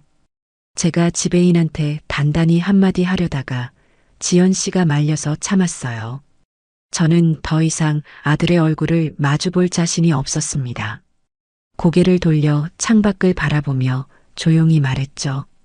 그래, 네가 화날 만도 했겠구나. 피곤할 텐데 어서 들어가 쉬어라. 아들은 제 기분을 전혀 눈치채지 못한 채 네, 아버지. 안녕히 주무세요 하고는 자신의 방으로 들어갔습니다. 아들의 발소리가 멀어지고 서재에 다시 저 혼자 남게 되자 저는 참았던 한숨을 길게 내쉬었습니다. 슬픔과 실망감이 파도처럼 밀려왔어요. 제 아들이 저렇게 변해버렸습니다. 손지연이라는 여자는 제 아들의 돈뿐만 아니라 그의 선한 영혼까지 좀먹고 있었던 겁니다. 이 결혼은 이제 단순히 반대할 수준의 문제가 아니었어요. 이건 전쟁이었습니다. 제 아들의 인생을 구하기 위한 아버지로서의 마지막 전쟁. 저는 책상 위에 놓인 아들의 어릴 적 사진을 가만히 들여다보았습니다. 사진 속에서 해맑게 웃고 있는 아들의 모습을 보며 저는 다시 한번 굳게 결심했습니다. 무슨 수를 써서라도 저 아이의 저 미소를 되찾아주고 말겠다고. 설령 그 과정에서 아들이 저를 잠시 원망하게 되더라도 저는 이 길을 끝까지 가야만 했습니다. 아들의 변화를 직접 확인한 저는 더 이상 지체할 시간이 없다고 판단했습니다. 손지연의 가면을 벗겨낼 가장 확실하고 결정적인 증거를 손에 넣어야만 했어요. 그녀가 제 아들 김준태를 사랑하는 것이 아니라 오직 돈만을 사랑한다는 사실을 명백히 입증할 증거 말입니다. 저는 최 비서를 불러 그동안 구상해왔던 가장 대담한 함정 수사를 지시했습니다. 최 비서, 다니엘 리를 무대 위로 올릴 시간이 됐네. 다니엘 리는 우리가 이번 작전을 위해 만들어낸 가상의 인물이었습니다. 미국에서 호텔 경영학을 전공하고 최근 아시아 시장 진출을 위해 한국으로 막 돌아온 젊은 호텔 재벌 2세. 이보다 더 손지연의 구미를 당길 만한 설정은 없었죠. 최 비서의 일처리 능력은 이번에도 완벽했습니다. 그는 수소문 끝에 연극 무대에서 탄탄한 연기력을 인정받은 무명 배우 한 명을 찾아냈어요. 외모는 물론이고 목소리와 분위기까지 귀티가 흐르는 그야말로 다니엘리 역할의 안성맞춤인 인재였습니다. 우리는 그에게 파격적인 계약금을 제시하며 이번 작전의 주인공이 되어달라고 제안했습니다. 극비 보안 각서를 쓴 그는 며칠간의 집중 교육을 통해 머리부터 발끝까지 완벽한 재벌 2세로 다시 태어났습니다. 최 비서는 다니엘리의 배경을 더욱 탄탄하게 만들기 위해 가짜 SNS 계정도 개설했습니다. 그 계정에는 우리가 며칠간 렌트한 슈퍼카와 요트, 프라이빗 제트기 내부에서 찍은 사진들이 가득 올라왔죠. 심지어는 유명 연예인들과 함께 파티를 즐기는 것처럼 보이는 합성 사진까지 정교하게 만들어 올렸습니다. 손지연이 그의 뒷조사를 하더라도 의심의 여지가 없도록 완벽한 무대를 준비한 겁니다. 작전의 장소는 손지연이 자신의 인맥을 과시하고 새로운 사냥감을 물색하기 위해 일주일에 두세 번은 꼭 들른다는 강남의 한 고급 골프 연습장이었습니다. 그녀가 나타날 시간에 맞춰 다니엘리는 그야말로 영화의 한 장면처럼 등장했습니다. 최 비서가 준비한 굉음을 내뿜는 노란색 람보르기니가 연습장 입구에 멈춰 서자 모든 사람의 시선이 집중되었죠. 차에서 내린 다니엘은 발레 파킹 직원에게 팁으로 10만 원짜리 수표를 건네는 여유까지 부리며 손지연이 있는 타석 바로 옆자리를 예약했습니다. 저는 최 비서와 함께 연습장 주차장에 세워둔 차 안에서 다니엘의 안경에 부착된 초소형 카메라가 전송하는 화면을 숨죽이며 지켜보고 있었습니다. 모든 대화는 그의 넥타이핀에 숨겨진 마이크를 통해 생생하게 들려왔어요. 다니엘은 잠시 몸을 풀더니 자연스럽게 지연에게 말을 걸었습니다. 실례합니다만 스윙폼이 아주 좋으시네요. 혹시 프로 지망생이신가요? 그의 부드러운 중저음에 지연은 잠시 놀란 듯 했지만 이내 싫지 않은 표정으로 고개를 돌렸습니다. 그리고 다니엘의 훤칠한 외모와 값비싼 골프웨어를 훑어보더니 예의 그 상냥한 미소를 지어 보였죠. 아니에요. 그냥 취미로 치는 거리요. 좋게 봐주시니 감사하네요. 겸손하시기까지. 저는 다니엘이라고 합니다. 최근에 아버지가 운영하시던 호텔을 몇 개 물려받게 돼서 스트레스도 풀 겸 잠시 들렀습니다. 호텔이라는 단어가 나오자 지연의 눈빛이 미세하게 흔들리는 것이 모니터를 통해서도 선명하게 보였습니다. 어머, 그러시구나. 대단하시네요. 저는 손지연이라고 해요. 그들은 금세 서로 통성명을 하고 대화를 이어나갔습니다. 다니엘은 대화 중간중간 마치 무심한 척 자신의 엄청난 재력을 과시했습니다. 얼마 전에 인수한 제주도 호텔 때문에 골치가 아프다거나 지중해에서 요트 파티를 하던 때가 그립다는 식으로요. 지연은 점점 더 그의 이야기에 빠져드는 듯 보였습니다. 어느 정도 분위기가 무르익었다고 판단한 순간 다니엘이 결정적인 한 방을 날렸습니다. 지연 씨처럼 아름다운 분이 혹시 남자친구가 없을 리는 없을 테고 맞죠? 그 말에 지연은 잠시 망설이는가 싶더니 이내 앙큼한 여우처럼 웃으며 대답했습니다. 저 약혼한 사람이 있기는 해요. 저는 저도 모르게 마른 침을 삼켰습니다. 과연 그녀가 여기서 선을 그을 것인가. 하지만 그녀의 다음 말은 제 기대를 여지없이 무너뜨렸습니다. 그런데 아직 결혼한 건 아니니까요. 그건 명백한 신호였습니다. 여지를 남겨두는 것. 다니엘은 그 신호를 놓치지 않았죠. 그렇군요. 결혼 반지 끼기 전까지는 사실 아무도 모르는 거죠. 준태 씨라고 했던가요? 그분이 저보다 지연 씨를 더 행복하게 해줄 자신 있답니까? 그의 대담하고 도발적인 질문에 지연은 당황하기는커녕 오히려 흥미롭다는 표정을 지었습니다. 두 사람은 연습을 마치고 클럽하우스 라운지로 자리를 옮겼습니다. 다니엘은 메뉴판을 보지도 않고 가장 비싼 샴페인을 주문했고 지연은 그런 그의 모습에 완전히 매료된 듯 보였어요. 그리고 마침내 그녀의 본색이 드러나는 순간이 찾아왔습니다. 다니엘이 자신의 휴대폰을 꺼내 이번에 새로 계약한 요트인데 지연 씨도 나중에 한번 태워드릴게요라며 사진을 보여주는 척했습니다. 그녀의 시선이 요트 사진이 아닌 휴대폰 케이스에 무심하게 꽂혀있던 검은색 카드에 머무는 것을 저는 똑똑히 보았습니다. 아무나 가질 수 없다는 상위 0.1% 부의 상징, 블랙 카드였죠. 그 카드를 본 순간 그녀의 마지막 이성의 끈이 끊어진 것 같았습니다. 그녀는 갑자기 한숨을 쉬며 신세 한탄을 늘어놓기 시작했습니다. 사실 준태 씨는 좋은 사람이긴 한데 아직 좀 어리죠. 가끔은 너무 순진해서 답답할 때도 있고요. 답답하다니요? 그냥 남자가 좀 야망도 있고 박력도 있어야 하잖아요. 준태 씨는 그런 면에서는 좀 부족해요. 아버님, 그늘 아래서 편하게만 자라서 그런가. 제 아들을, 저를, 그리고 우리의 모든 것을 대놓고 깎아내리기 시작했습니다. 저는 차 안에서 분노로 부들부들 떨리는 주먹을 애써 움켜쥐었습니다.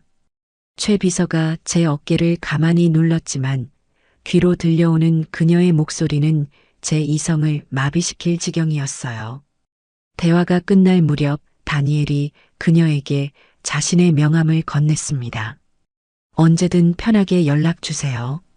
답답한 일 있으면 제가 시원하게 풀어드릴 수도 있고요. 지연은 잠시 망설이는 척하더니 이내 자신의 휴대폰을 꺼내 다니엘의 번호를 입력했습니다. 그냥 좋은 친구가 될 수 있을까 해서요. 물론이죠. 좋은 친구. 두 사람의 은밀한 미소가 오가는 것을 마지막으로 다니엘은 자리에서 일어났습니다. 저는 최 비서에게 나지막이 말했습니다. 최 비서, 방금까지의 모든 대화 똑바로 녹음해두게. 음성 파일, 영상 파일 전부 다. 나중에 법정에서도 증거로 쓸 수 있을 만큼 완벽하게 보관해. 걱정 마십시오, 회장님. 단 1초의 오차도 없이 전부 기록되었습니다. 저는 천천히 고개를 끄덕였습니다. 가슴 한구석이 찢어지는 듯 아팠지만 한편으로는 지독한 안도감이 들기도 했습니다. 이제 모든 증거는 모였습니다. 제 아들에게 이 잔인한 진실을 보여줄 가장 확실하고도 강력한 증거가요. 이제 여우는 덫에 완벽하게 걸려들었습니다. 남은 것은 여우 사냥을 마무리하는 것뿐이었습니다. 저와 제 아들 두 남자를 동시에 저울질하며 아슬아슬한 줄타기를 시작한 손지연은 그 어느 때보다 오만함이 극에 달해 있었습니다. 그녀는 자신이 모든 상황을 통제하고 있다고 착각하고 있었겠죠. 그런 그녀에게 수산시장의 김씨 영감은 자신의 완벽한 인생 계획에 끼어든 불쾌한 오점 같은 존재였을 겁니다.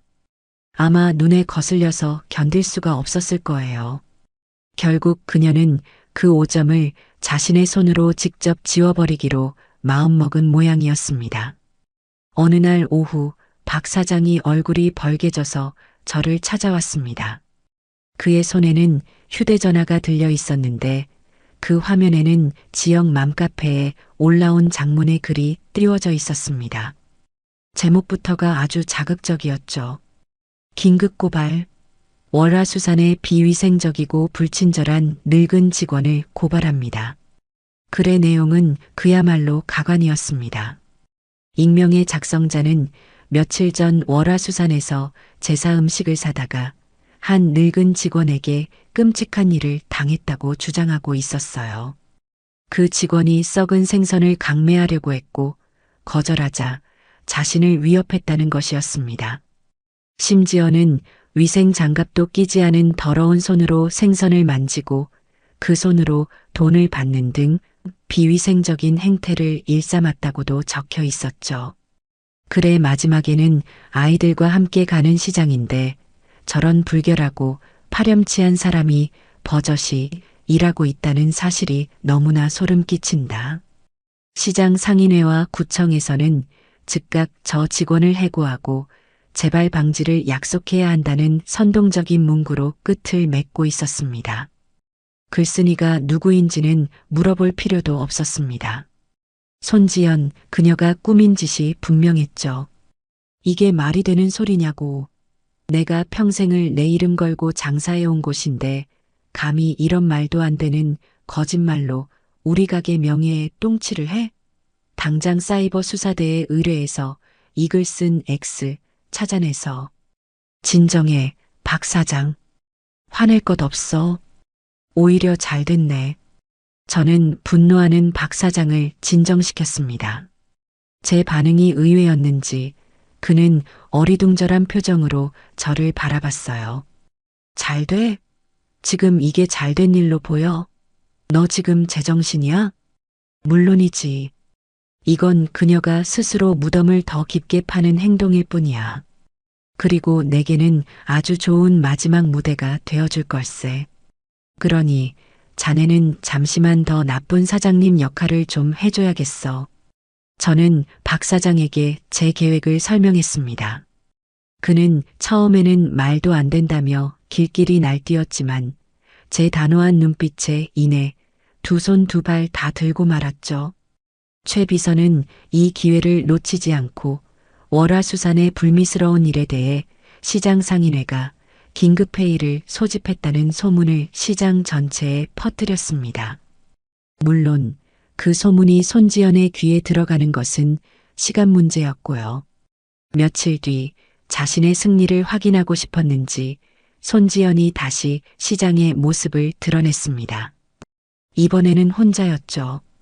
그녀는 마치 암행어사라도 된 것처럼 팔짱을 낀 채 거만한 표정으로 우리 가게 주변을 어슬렁거렸습니다.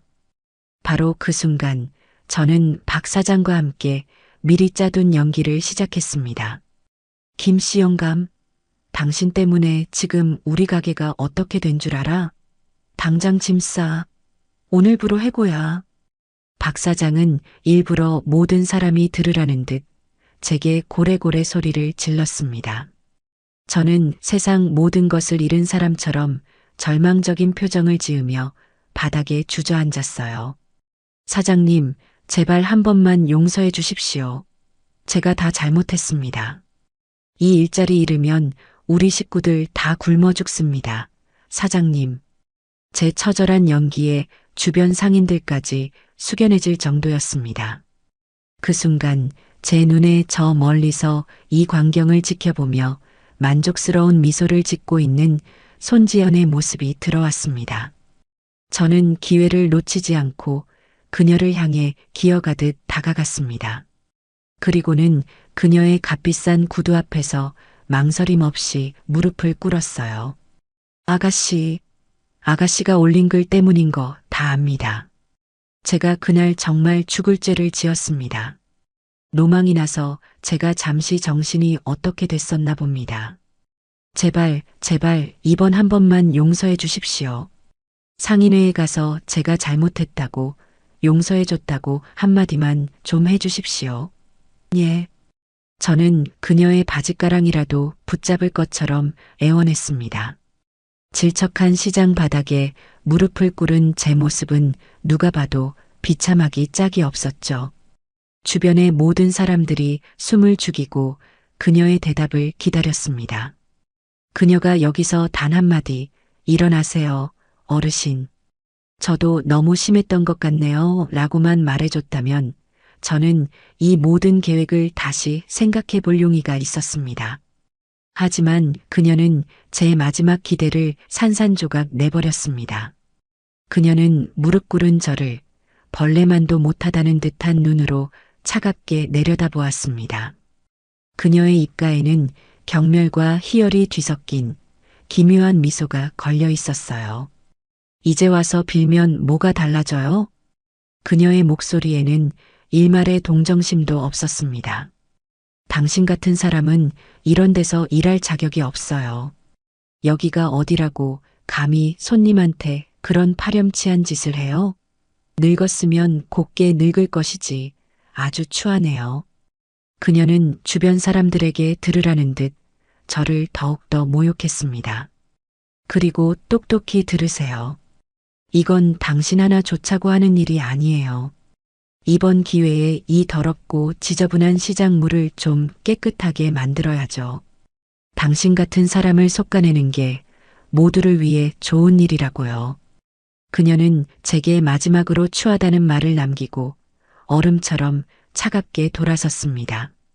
마치 오페라의 주인공처럼 자신의 승리를 만끽하며 우아하게 퇴장하는 모습이었죠. 그녀는 전혀 몰랐을 겁니다. 그녀의 그 잔인하고 아름다운 얼굴, 승리감에 도취된 그 표독스러운 미소, 그리고 그녀가 뱉어낸 모든 모욕적인 말들이 최 비서가 주변 가게에 완벽하게 설치해 둔 여러 대의 초소형 카메라에 고스란히 담기고 있다는 사실을요. 저는 그녀가 완전히 사라진 뒤에야 천천히 자리에서 일어났습니다. 흙탕물이 묻어 더러워진 바지 무릎을 툭툭 털어냈어요. 제 얼굴에는 더 이상 비굴한 미소도 절망적인 표정도 남아있지 않았습니다. 오직 차갑게 얼어붙은 분노와 마지막 심판을 앞둔 집행자의 냉정함만이 자리하고 있었죠. 박 사장이 제게 다가와 아무 말 없이 제 어깨에 흙을 털어주었습니다. 이제 다 끝난 거지? 저는 멀리 사라져가는 그녀의 뒷모습을 바라보며 나지막이 대답했습니다. 아니, 이제부터가 진짜 시작이야, 친구. 모든 함정은 설치되었습니다. 이제 남은 것은 여우를 함정의 가장 깊은 곳으로 유인해 숨통을 끊어놓는 일뿐이었습니다. 상견례 날짜는 바로 다음 주로 잡혀 있었습니다. 마침내 운명의 날이 하루 앞으로 다가왔습니다. 양가 상견례. 누군가에게는 축복의 시작을 알리는 자리겠지만 저에게는 기나긴 연극의 마지막 막을 올리는 심판의 무대였죠. 손지영과 그녀의 어머니는 이 잔치가 끝나면 곧이어 화려한 무도회가 시작될 것이라 믿어 의심치 않고 있었습니다. 하지만 그들을 기다리는 것은 달콤한 와인이 아니라 쓰고도 독한 심판의 쓴잔이었죠. 최 비서를 통해 그들 모녀의 최근 동향을 보고받고 있자니 헛웃음이 나올 지경이었습니다. 그들은 이미 김칫국부터 마시고 있었어요. 백화점 VVIP 라운지를 제 집처럼 드나들며 최고급 예물과 예단을 찜해놓는 것은 물론이고 강남의 최고급 아파트 모델하우스를 돌아다니며 신혼집 인테리어 구상에 여념이 없다고 했습니다. 마치 복권 1등에 당첨된 사람들이 당첨금을 받기도 전에 흥청망청 돈을 쓰는 모습과 다를 바가 없었죠. 상견례 전날 저녁 아들 준태가 조심스럽게 제 서재문을 두드렸습니다. 아들의 얼굴에는 기대와 불안이 뒤섞여 있었어요. 아버지, 드릴 말씀이 있습니다. 그래, 들어오너라. 앉아. 아들은 제 앞에 앉아서도 한참을 쭈뼛거렸습니다. 제 눈치를 살피는 기색이 역력했죠. 저는 그런 아들을 재촉하지 않고 묵묵히 기다려 주었습니다. 한참 만에야 아들이 어렵게 입을 열었습니다.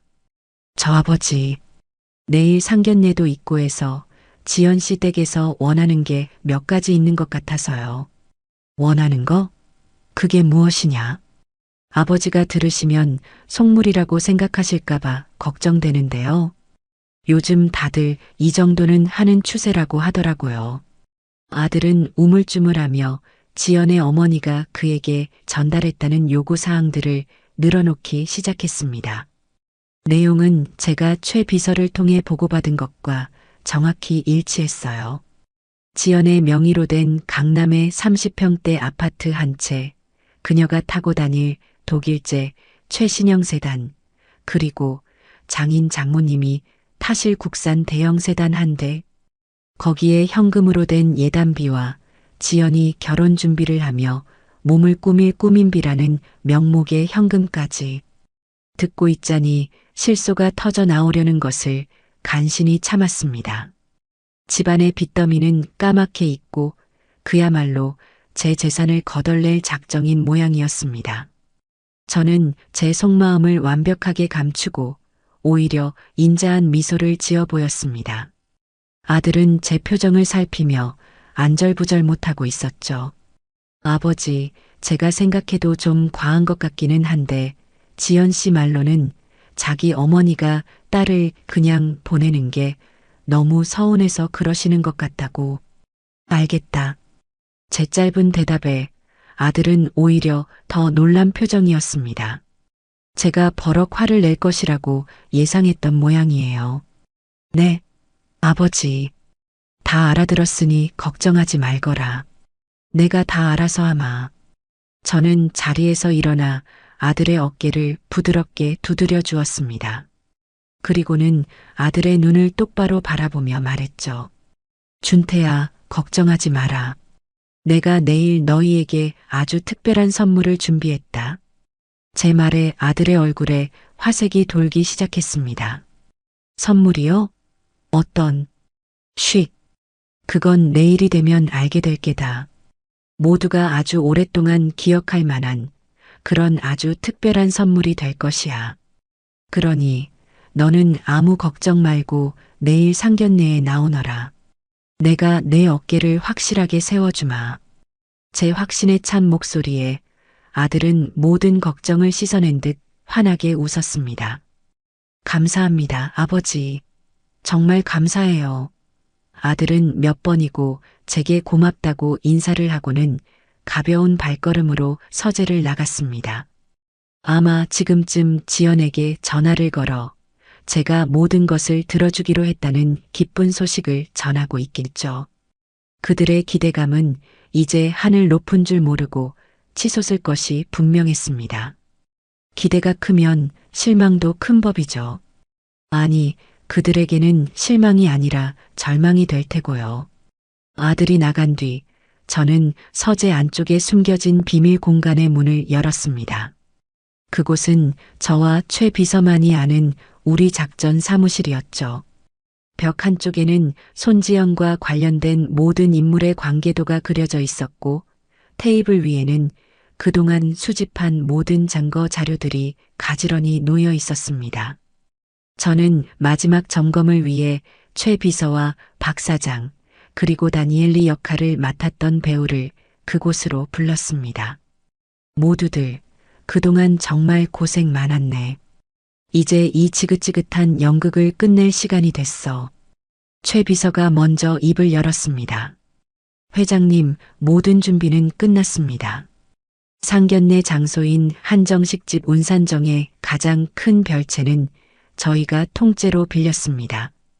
별채의 모든 출입문은 저희 직원들이 통제할 것이며 내부에는 총 4대의 초소형 카메라와 고성능 녹음 장치가 설치되었습니다. 이어서 다니엘리 역할을 했던 배우가 말했습니다. 회장님, 저도 내일 약속된 시간에 맞춰 대기하고 있겠습니다. 손지연 씨를 마주했을 때 제가 해야 할 대사들은 모두 완벽하게 숙지했습니다.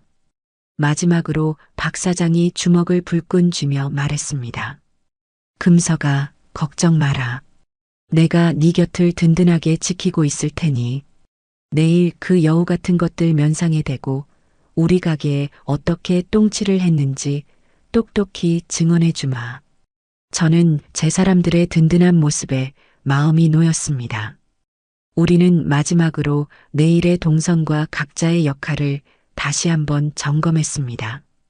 모든 증거 자료들, 시장에서 저를 모욕하던 영상 다니엘과 은밀한 대화를 나누던 음성 파일, 그들 가족의 부채 증명서를 최종 확인하고 만약의 사태에 대비한 비상 계획까지 세웠습니다. 모든 것이 완벽했습니다. 이제 주사위는 던져졌고 남은 것은 심판뿐이었어요. 모두가 돌아간 뒤 저는 홀로 워룸에 남아 벽에 걸린 증거 자료들을 천천히 둘러보았습니다. 한 달 남짓한 시간이었지만 참으로 길고 고된 시간이었습니다. 백만장자 회장에서 시장의 생선 장수로 그 간극은 단순히 신분의 차이가 아니었어요. 그건 제가 평생을 외면하고 살았을지도 모르는 세상의 다른 얼굴이었습니다. 사람을 돈과 지위로 판단하고 약자를 아무렇지 않게 짓밟는 그들의 모습 속에서 저는 어쩌면 우리 사회의 추악한 단면을 본 것인지도 모릅니다. 저는 테이블 위에 놓인 김씨 영감의 낡은 작업복을 가만히 어루만졌어요. 이 비린내 나는 옷이야말로 진실을 밝혀줄 제 가장 강력한 갑옷이었습니다. 내일 저는 다시 이 갑옷을 입고 전쟁터로 나갈 겁니다. 제 아들을 구하기 위한 마지막 전쟁터로요. 창밖은 이미 칠흑 같은 어둠에 잠겨 있었어요. 폭풍 전야의 고요함. 그것은 곧 다가올 거대한 폭풍을 예고하고 있었습니다. 상견례 당일 저는 동이 트기도 전에 눈을 떴습니다. 이상하리만치 마음은 차분했어요. 결전의 날을 앞둔 장수의 심정이 이러할까요? 저는 최 비서의 도움을 받아 마지막으로 김씨 영감의 모습으로 변신했습니다. 거울 앞에 선 제 모습은 이제 저 자신보다 더 익숙하게 느껴질 정도였죠. 지독한 비린내가 배어있는 작업복을 입고 때 묻은 장화를 신으며 저는 조용히 결심을 다졌습니다. 약속된 시간은 정오였습니다. 장소는 서울 시내에서 가장 격식 있고 비밀스러운 곳으로 유명한 한정식집 운산정의 가장 큰 별채 귀빈정이었죠. 제가 도착했을 때는 이미 별채 주변에 최 비서가 배치해둔 건장한 직원들이 일반인의 접근을 완벽하게 통제하고 있었습니다. 별채 안에서는 이미 화기애애한 웃음소리가 흘러나오고 있었습니다. 저는 조용히 문틈으로 안을 들여다보았습니다. 제 아들 준태와 손지연 그리고 그녀의 부모님이 먼저 도착해 담소를 나누고 있었어요. 모두가 한껏 치장한 모습이었습니다. 특히 손지연과 그녀의 어머니는 오늘 자신들이 받게 될 특별한 선물에 대한 기대로 얼굴에 웃음꽃이 만개해 있었죠. 아이고, 우리 준태 서방. 아주 그냥 날이 갈수록 늠름해지네. 장모님. 아닙니다. 오늘 지연 씨가 정말 아름답네요. 호호. 다 우리 준태 서방 덕이지. 아버님은 언제쯤 오신다니? 우리가 받을 선물이 아주 기대가 돼서 목이 빠지겠네. 그들의 대화를 듣고 있자니 제 입가에 냉소가 번졌습니다. 저는 더 이상 기다릴 필요가 없다고 판단했습니다. 심호흡을 한번 하고 저는 별채의 육중한 미닫이 문을 활짝 열었습니다. 드르륵. 문이 열리는 소리와 함께 방 안의 모든 시선이 제게로 향했습니다. 그리고 그 순간 방 안의 모든 소음이 거짓말처럼 멎었습니다. 화기애애하던 분위기는 순식간에 얼어붙었고 따뜻하던 공기는 칼날처럼 차가워졌어요. 그들의 눈에 비친 것은 대한민국 굴지의 기업을 이끄는 회장 김금석이 아니었습니다. 지독한 비린내를 풍기는 남루하고 초라한 생선 장수 김씨 영감이었으니까요. 가장 먼저 반응한 것은 지연의 어머니였습니다. 그녀는 믿을 수 없다는 듯 눈을 비비더니 이내 경악과 분노가 뒤섞인 목소리로 소리쳤습니다. 아니, 이 영감탱이가 여기가 어디라고 함부로 들어와. 당신 지난번에 우리 집에 생선 배달 왔던 그 영감 아니야? 경비원. 다들 앳못들해. 이 사람 안 끌어내고. 손지연의 얼굴은 하얗게 질려 있었습니다. 그녀는 시장에서 그리고 길거리에서 자신에게 온갖 수모를 당했던 바로 그 노인이 자신의 인생에서 가장 중요한 이 자리에 나타났다는 사실을 도저히 믿을 수 없다는 표정이었습니다. 당신이 어떻게 여기에?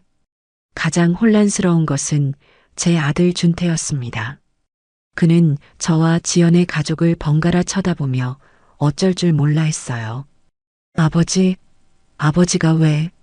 저는 그 모든 혼란의 중심에서 천천히 허리를 폈습니다. 늘 구부정하게 연기했던 등을 곧게 펴고 흐리멍덩하게 뜨고 다니던 눈에 다시 평소의 형형한 빛을 되찾았습니다.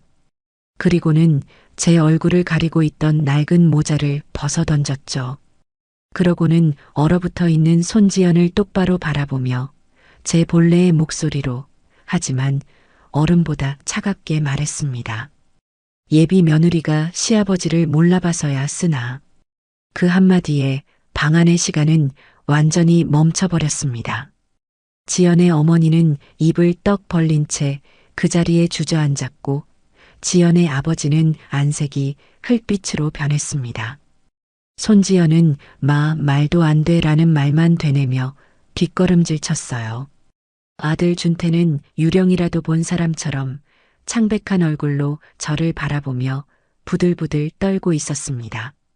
그때 별채의 다른 쪽 문이 열리며 최 비서와 박 사장 그리고 다니엘리가 차례로 들어왔습니다. 최 비서는 익숙한 솜씨로 테이블 위에 대형 태블릿 PC를 설치했고 박 사장과 다니엘은 제 양옆에 섰습니다. 자, 이제 슬슬 내가 준비한 특별한 선물을 공개할 시간이 된 것 같군. 저는 테이블의 상석에 앉으며 완전히 넋이 나간 지연의 가족들을 둘러보았습니다. 손지연 양 그리고 사부인. 두 분은 저를 아주 잘 아시겠지요. 시장에서 그리고 대개 문 앞에서 저를 만나셨으니 제가 어떤 대우를 받았는지는 굳이 다시 말하지 않겠습니다. 제 말이 끝나자마자 최 비서는 태블릿의 첫 번째 영상을 재생했습니다. 화면에는 제가 시장 바닥에 무릎을 꿇고 손지연이 저를 경멸의 눈빛으로 내려다보며 아주 추하네요 라고 말하는 장면이 생생하게 흘러나왔습니다. 박 사장이 옆에서 묵직한 목소리로 증언했죠. 저희 가게에서 수십 년간 성실하게 일해온 직원을 바로 저 아가씨가 있지도 않은 거짓 민원을 꾸며내 쫓아내려 했습니다. 이 영상이 그 증거입니다. 거짓말이야. 저건 다 조작된 거야. 손지연이 비명처럼 소리쳤지만 그 목소리에는 아무런 힘이 실려 있지 않았습니다. 저는 다음 선물을 공개했습니다. 그리고 손지연 양. 자네는 내 아들에게 아직 어리다고 답답하다고 했었지? 그리고 어른스러운 남자를 좋아한다고도 했고, 저는 다니엘에게 눈짓을 보냈습니다. 다니엘이 한 걸음 앞으로 나서며 부드럽게 웃어 보였죠. 손지연 씨, 저 기억하시죠? 저희 좋은 친구가 되기로 했잖아요. 다니엘의 등장에 지연의 얼굴에서는 마지막 핏기마저 사라졌습니다. 최 비서는 곧바로 골프 연습장 라운지에서 두 사람이 나눴던 대화의 녹음 파일을 재생했습니다. 제 아들을 깎아내리고 다른 남자의 재력에 흔들리는 그녀의 목소리가 방 안에 선명하게 울려 퍼졌습니다.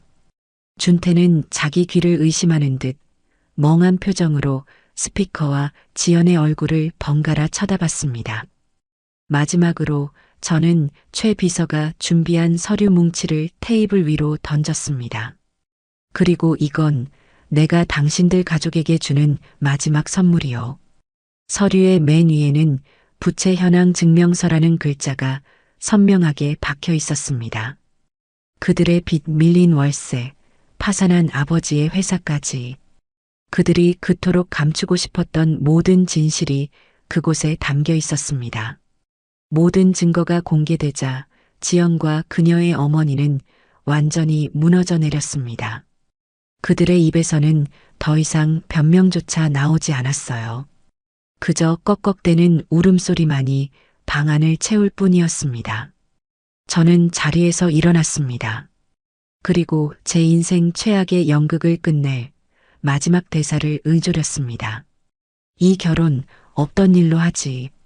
그것은 사형 선고였습니다. 저의 파혼 선언은 그들에게 내려진 마지막 심판과도 같았습니다. 손지연과 그녀의 어머니는 그제야 정신이 들었는지 제 앞으로 기어와 바짓가랑이를 붙잡고 늘어지기 시작했습니다. 그들의 얼굴은 눈물과 콧물로 범벅이 되어 조금 전까지의 우아함은 찾아볼 수조차 없었죠. 회장님, 제가 정말 죽을 죄를 지었습니다. 제가 잠시 눈이 멀어서, 돈에 눈이 멀어서 그랬습니다. 제발 한 번만, 딱 한 번만 용서해 주십시오. 사돈어른, 아니 회장님, 저희 지연이가 준태 씨를 사랑하는 마음만큼은 진짜였습니다. 철없는 딸 자식을 둔 제 잘못입니다. 저를 벌하시고 부디 아이들만큼은. 그들의 애원은 처절했지만 제 마음은 조금도 움직이지 않았습니다. 저는 제 다리에 매달린 그들의 손을 차갑게 떼어내며 말했습니다. 사랑? 지금 당신들 입에서 사랑이라는 말이 나오는군. 당신들이 사랑한 건 내 아들 김준태가 아니라 내 돈, 내 재산이었겠지.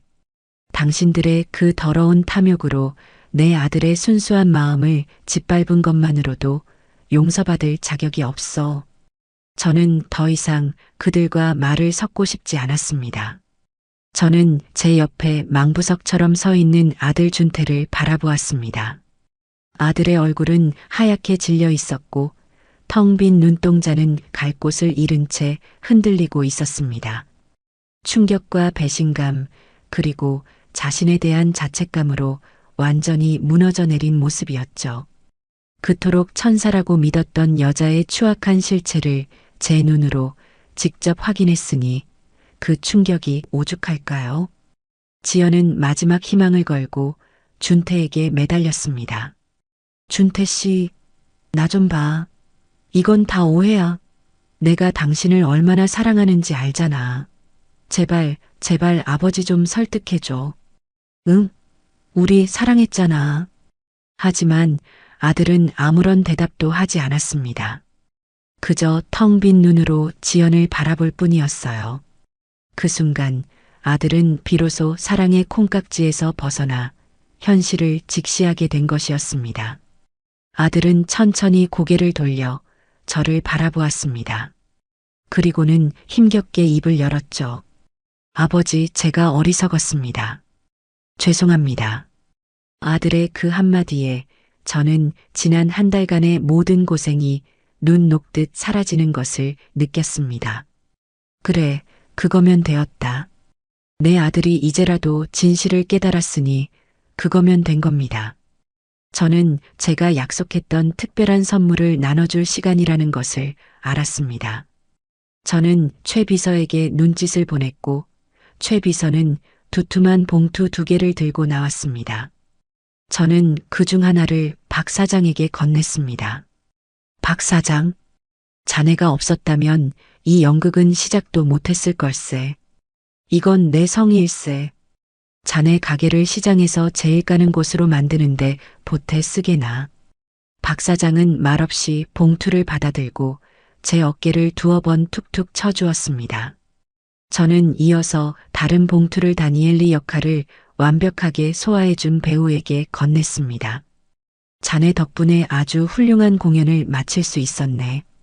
여기 약속한 보수보다 훨씬 더 많이 넣었으니 앞으로 대한민국을 대표하는 훌륭한 배우로 성장하게.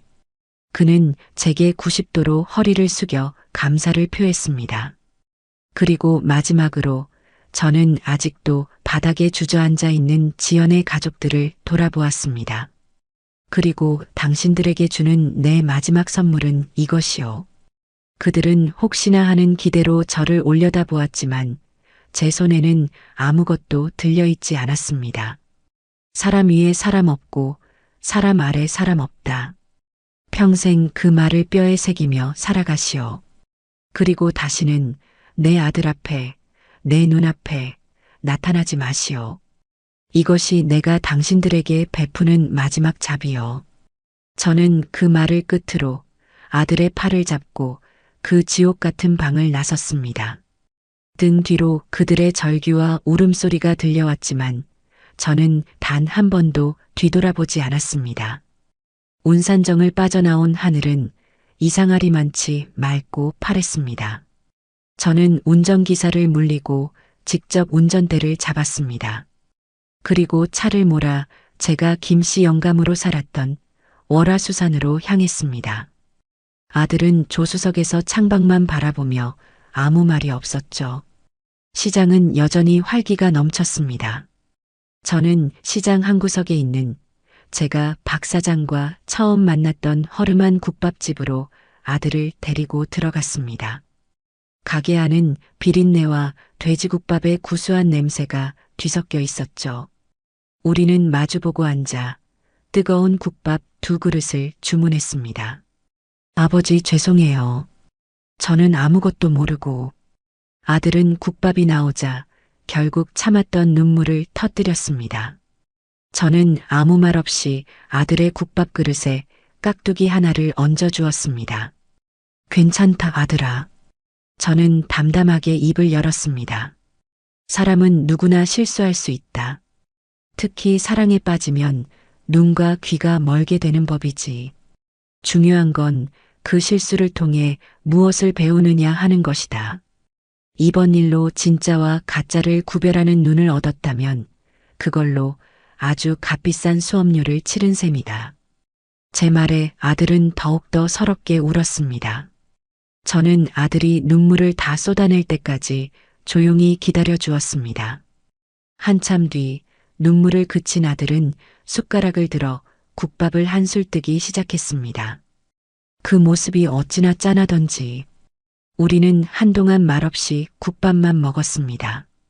시끄러운 시장 사람들의 목소리와 뚝배기 바닥을 긁는 숟가락 소리가 어우러져 오히려 편안한 분위기를 만들어 주었습니다. 식사를 마칠 무렵 아들이 저를 보며 처음으로 희미하게 웃었습니다. 아버지, 근데 생선 장수 역할 생각보다 너무 잘 어울리셨어요. 그 말에 저도 그만 웃음이 터지고 말았습니다. 그랬냐? 내가 연기에 소질이 좀 있는 모양이다. 우리는 마주보며 한참을 웃었습니다. 그 순간 저는 깨달았습니다. 제가 평생을 바쳐 이룩한 수천억의 재산보다 지금 제 앞에서 어색하게 웃고 있는 이 아들 하나가 제게는 훨씬 더 소중한 보물이라는 것을요. 저는 제 진짜 재산을 지켜낸 겁니다. 국밥집을 나오며 저는 아들의 어깨에 팔을 둘렀습니다. 훌쩍 자라 이제는 저보다 머리 하나는 더 커버린 아들이 그날따라 유난히 든든하게 느껴졌습니다. 석양빛이 길게 드리워진 시장길을 나란히 걸으며 저는 비로소 깨달았습니다. 진짜 사이다는 악한 사람들을 벌하는 통쾌함에 있는 것이 아니라 소중한 것을 지켜내고 다시 일어서는 회복의 과정에 있다는 것을요. 저와 제 아들은 그렇게 진짜 새로운 시작을 향한 첫걸음을 내딛고 있었습니다. 그 폭풍 같던 상견례가 끝난 후 2년이라는 시간이 흘렀습니다. 강산이 2번은 아니더라도 사람의 마음밭이 한 번쯤은 옥토로 개간되기에 충분한 시간이었죠. 그 시간 동안 제 아들 준태는 완전히 다른 사람으로 다시 태어났습니다. 손지연이라는 이름이 남긴 상처는 깊었지만 아들은 그 상처를 핑계로 주저앉는 대신 오히려 그것을 걸음 삼아 더욱 단단한 뿌리를 내리는 나무가 되기로 결심한 듯 했어요.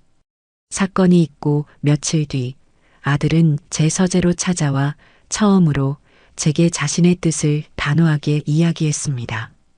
아버지, 저 회사에 들어가겠습니다. 하지만 낙하산은 싫습니다. 가장 낮은 곳부터 제 힘으로 시작하겠습니다. 아버지가 평생을 바쳐 이룩하신 이 회사가 어떤 곳인지 제 피부로 직접 느끼고 배우고 싶어요. 아들의 눈빛은 그 어느 때보다 진지했습니다. 저는 말없이 고개를 끄덕이며 아들의 결정을 지지해 주었죠. 그렇게 준태는 회장 아들이라는 신분을 감춘 채 평사원 김준태로 물류창고 관리팀에 첫 출근을 했습니다. 굳은 일도 마다치 않고 땀 흘려 일하는 아들의 모습을 보며 저는 비로소 아들이 진정한 어른이 되어가고 있음을 느낄 수 있었습니다. 손지영과 그 가족에 대한 소식은 간간히 최 비서를 통해 들려왔습니다. 그들은 모든 것을 잃었습니다. 사기극이 들통나면서 그나마 유지하던 체면과 인맥은 산산조각 났고 빚쟁이들에게 시달리다 결국 살던 집에서 쫓겨나 뿔뿔이 흩어졌다고 해요. 가끔 지연이 과거에 사귀었던 남자들에게 연락해 돈을 빌리려 한다는 씁쓸한 소문도 들려왔지만 저는 더 이상 그들의 소식에 귀 기울이지 않았습니다. 그들은 스스로 뿌린 씨앗의 열매를 거두고 있을 뿐이었으니까요. 제 관심은 온통 아들에게 쏠려 있었습니다. 현장에서 2년을 구른 아들은 이제 제법 믿음직한 청년으로 성장해 있었어요. 사람을 대하는 태도는 더욱 신중해졌고 화려한 겉모습보다는 그 안에 담긴 진심을 보려는 노력을 게을리하지 않았습니다. 그런 아들이었기에 저는 이제 더 이상 아들의 여자를 만나는 일에 대해 걱정하지 않기로 했습니다. 스스로 좋은 사람을 분별할 수 있는 지혜를 얻었을 테니까요. 그러던 어느 주말이었습니다. 아들이 거실에서 넌지시 제게 말을 건넸습니다.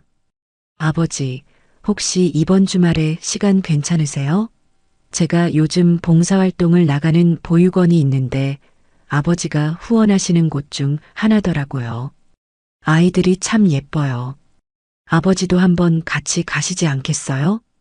저는 흔쾌히 아들의 제안을 받아들였습니다. 아들이 그런 기특한 생각을 하고 있다는 것만으로도 가슴이 벅차올랐죠. 우리가 함께 찾아간 곳은 서울 외곽에 위치한 햇살 보육원이라는 곳이었습니다. 제가 익명으로 오랫동안 후원해 온 곳이었지만 직접 방문한 것은 처음이었어요. 보육원은 아담했지만 아이들의 웃음소리로 가득 차 있었습니다. 아들은 익숙한 듯 아이들과 어울려 놀기 시작했어요. 저는 그런 아들의 모습을 흐뭇하게 지켜보며 원장 수녀님과 잠시 이야기를 나누었습니다. 그리고 바로 그때 제 눈에 한 사람의 모습이 들어왔습니다. 아이들에게 둘러싸여 동화책을 읽어주고 있는 한 젊은 여성이었어요. 화장기 없는 수수한 얼굴이었지만 아이들을 바라보는 눈빛이 어찌나 따뜻하고 맑던지 주변이 다 환해지는 듯한 느낌이었습니다. 그녀의 무릎에는 유독 낯을 많이 가린다는 5살배기 여자아이가 편안한 표정으로 잠들어 있었죠. 원장 수녀님, 저기 저 선생님은 어떤 분이신가요? 아, 수진 선생님 말씀이시군요. 저희 원의 보물 같은 분이시죠. 아이들을 진심으로 사랑하고 늘 긍정적인 에너지가 넘치는 분이에요. 준태 씨하고도 아주 친하게 잘 지내더라고요. 수녀님의 말씀을 듣는 순간 제 심장이 기분 좋게 쿵 하고 내려앉는 기분이었습니다. 제 아들이 바로 저런 사람을 만나고 있었구나. 그날 이후 저는 아들에게 그 오수진이라는 선생님에 대해 넌지시 물었습니다. 아들은 처음에는 쑥스러워하더니 이내 얼굴을 붉히며 그녀에 대한 이야기를 시작했습니다. 두 사람은 보육원 봉사활동을 통해 처음 만났다고 해요. 아들은 처음엔 자신의 신분을 숨기고 그저 평범한 회사원이라고만 소개했는데 수진 양은 그런 것에 전혀 관심이 없었다고 합니다. 그녀는 오직 준태라는 사람의 성실함과 아이들을 대하는 따뜻한 마음에 끌렸다고 했어요. 아버지, 수진 씨는 정말 특별한 사람이에요. 명품 가방이나 비싼 레스토랑 같은 것에는 전혀 관심이 없어요. 오히려 같이 떡볶이를 먹으러 가거나 서점에서 책을 읽으며 시간을 보내는 걸 더 좋아해요. 제가 어떤 사람의 아들이라서가 아니라 그냥 김준태라는 사람 자체를 봐주는 유일한 사람이에요. 아들의 목소리에는 이전과는 비교할 수 없는 깊은 신뢰와 평온함이 담겨 있었습니다. 저는 아들의 이야기를 들으며 제 눈시울이 뜨거워지는 것을 느꼈습니다. 제 아들이 드디어 진짜 사랑을, 진짜 보석 같은 사람을 찾아낸 것이었습니다. 어느 날 아들은 제게 수진 양을 정식으로 소개하고 싶다고 말했습니다. 저는 당연히 좋다고 했죠. 하지만 한 가지 조건을 걸었습니다. 그래, 좋구나. 다만 이번에는 우리 집이나 근사한 레스토랑이 아니라 내가 정하는 곳에서 보자꾸나. 며칠 뒤 저는 아들과 수진 양을 데리고 월화수산으로 향했습니다. 제가 한때 김씨 영감으로 살았던 바로 그곳으로요.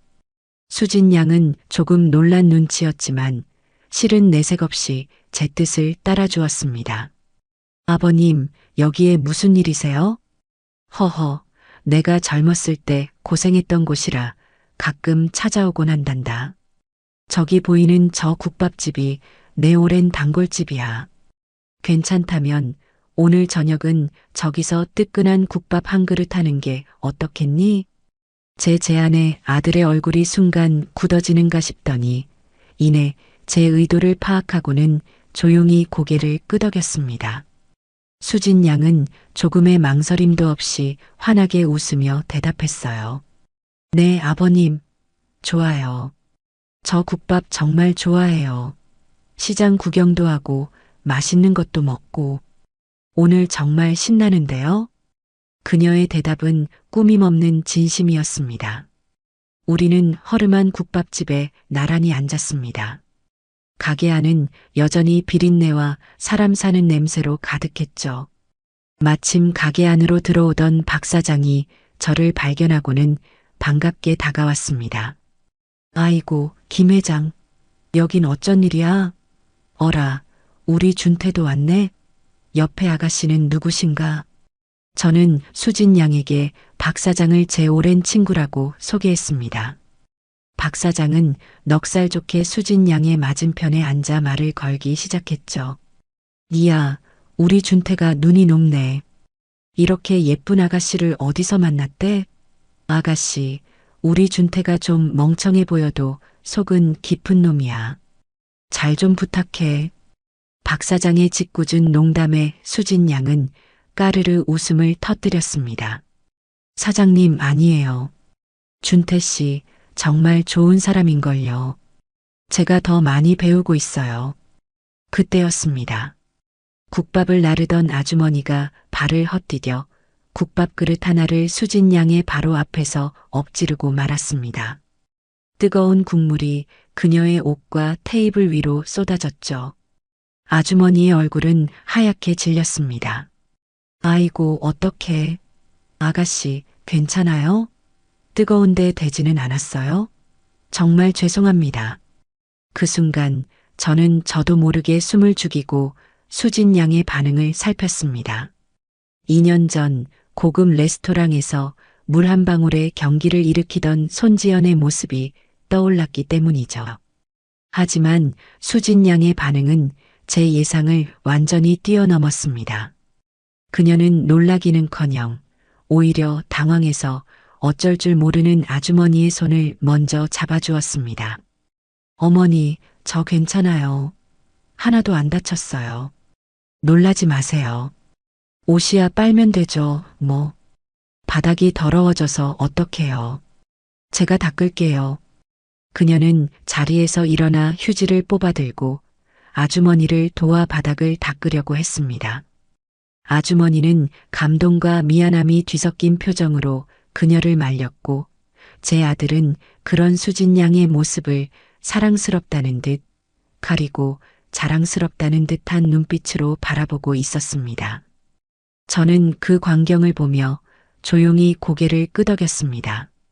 더 이상의 시험은 필요 없었습니다. 그녀는 진짜였습니다. 식사를 마치고 집으로 돌아오는 차 안에서 저는 두 사람에게 조용히 말했습니다. 둘이 참 잘 어울리는구나. 날 잡아서 사돈될 분들 정식으로 뵙도록 하자. 제 말에 아들과 수진 양은 서로를 바라보며 세상에서 가장 행복한 미소를 지었습니다. 몇 달 뒤 두 사람은 결혼식을 올렸습니다. 그들의 결혼식은 세상에서 가장 특별했지만 가장 화려하지는 않았습니다.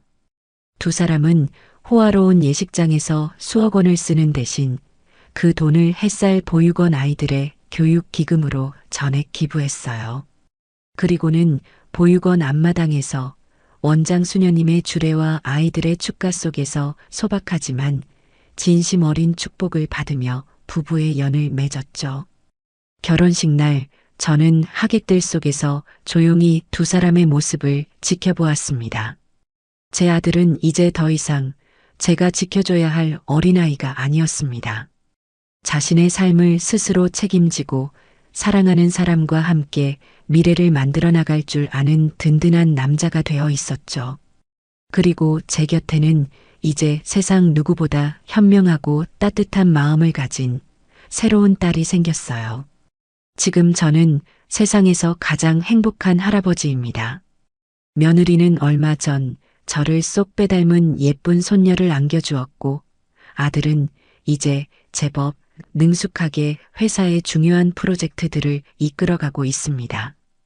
주말이면 우리는 다 함께 보육원을 찾아 아이들과 시간을 보내고 저녁에는 시장 국밥집에 들러 뜨끈한 국밥 한 그릇을 나누어 먹곤 합니다. 사람들은 제게 묻습니다. 평생을 바쳐 이룬 부와 명예가 헛되지 않냐고. 그럴 때마다 저는 제 무릎에 앉아 재롱을 부리는 손녀를 안아주며 대답합니다. 제 인생의 진짜 재산은 돈이나 명예가 아니라 바로 지금 제 곁에 있는 이 따뜻한 가족이라고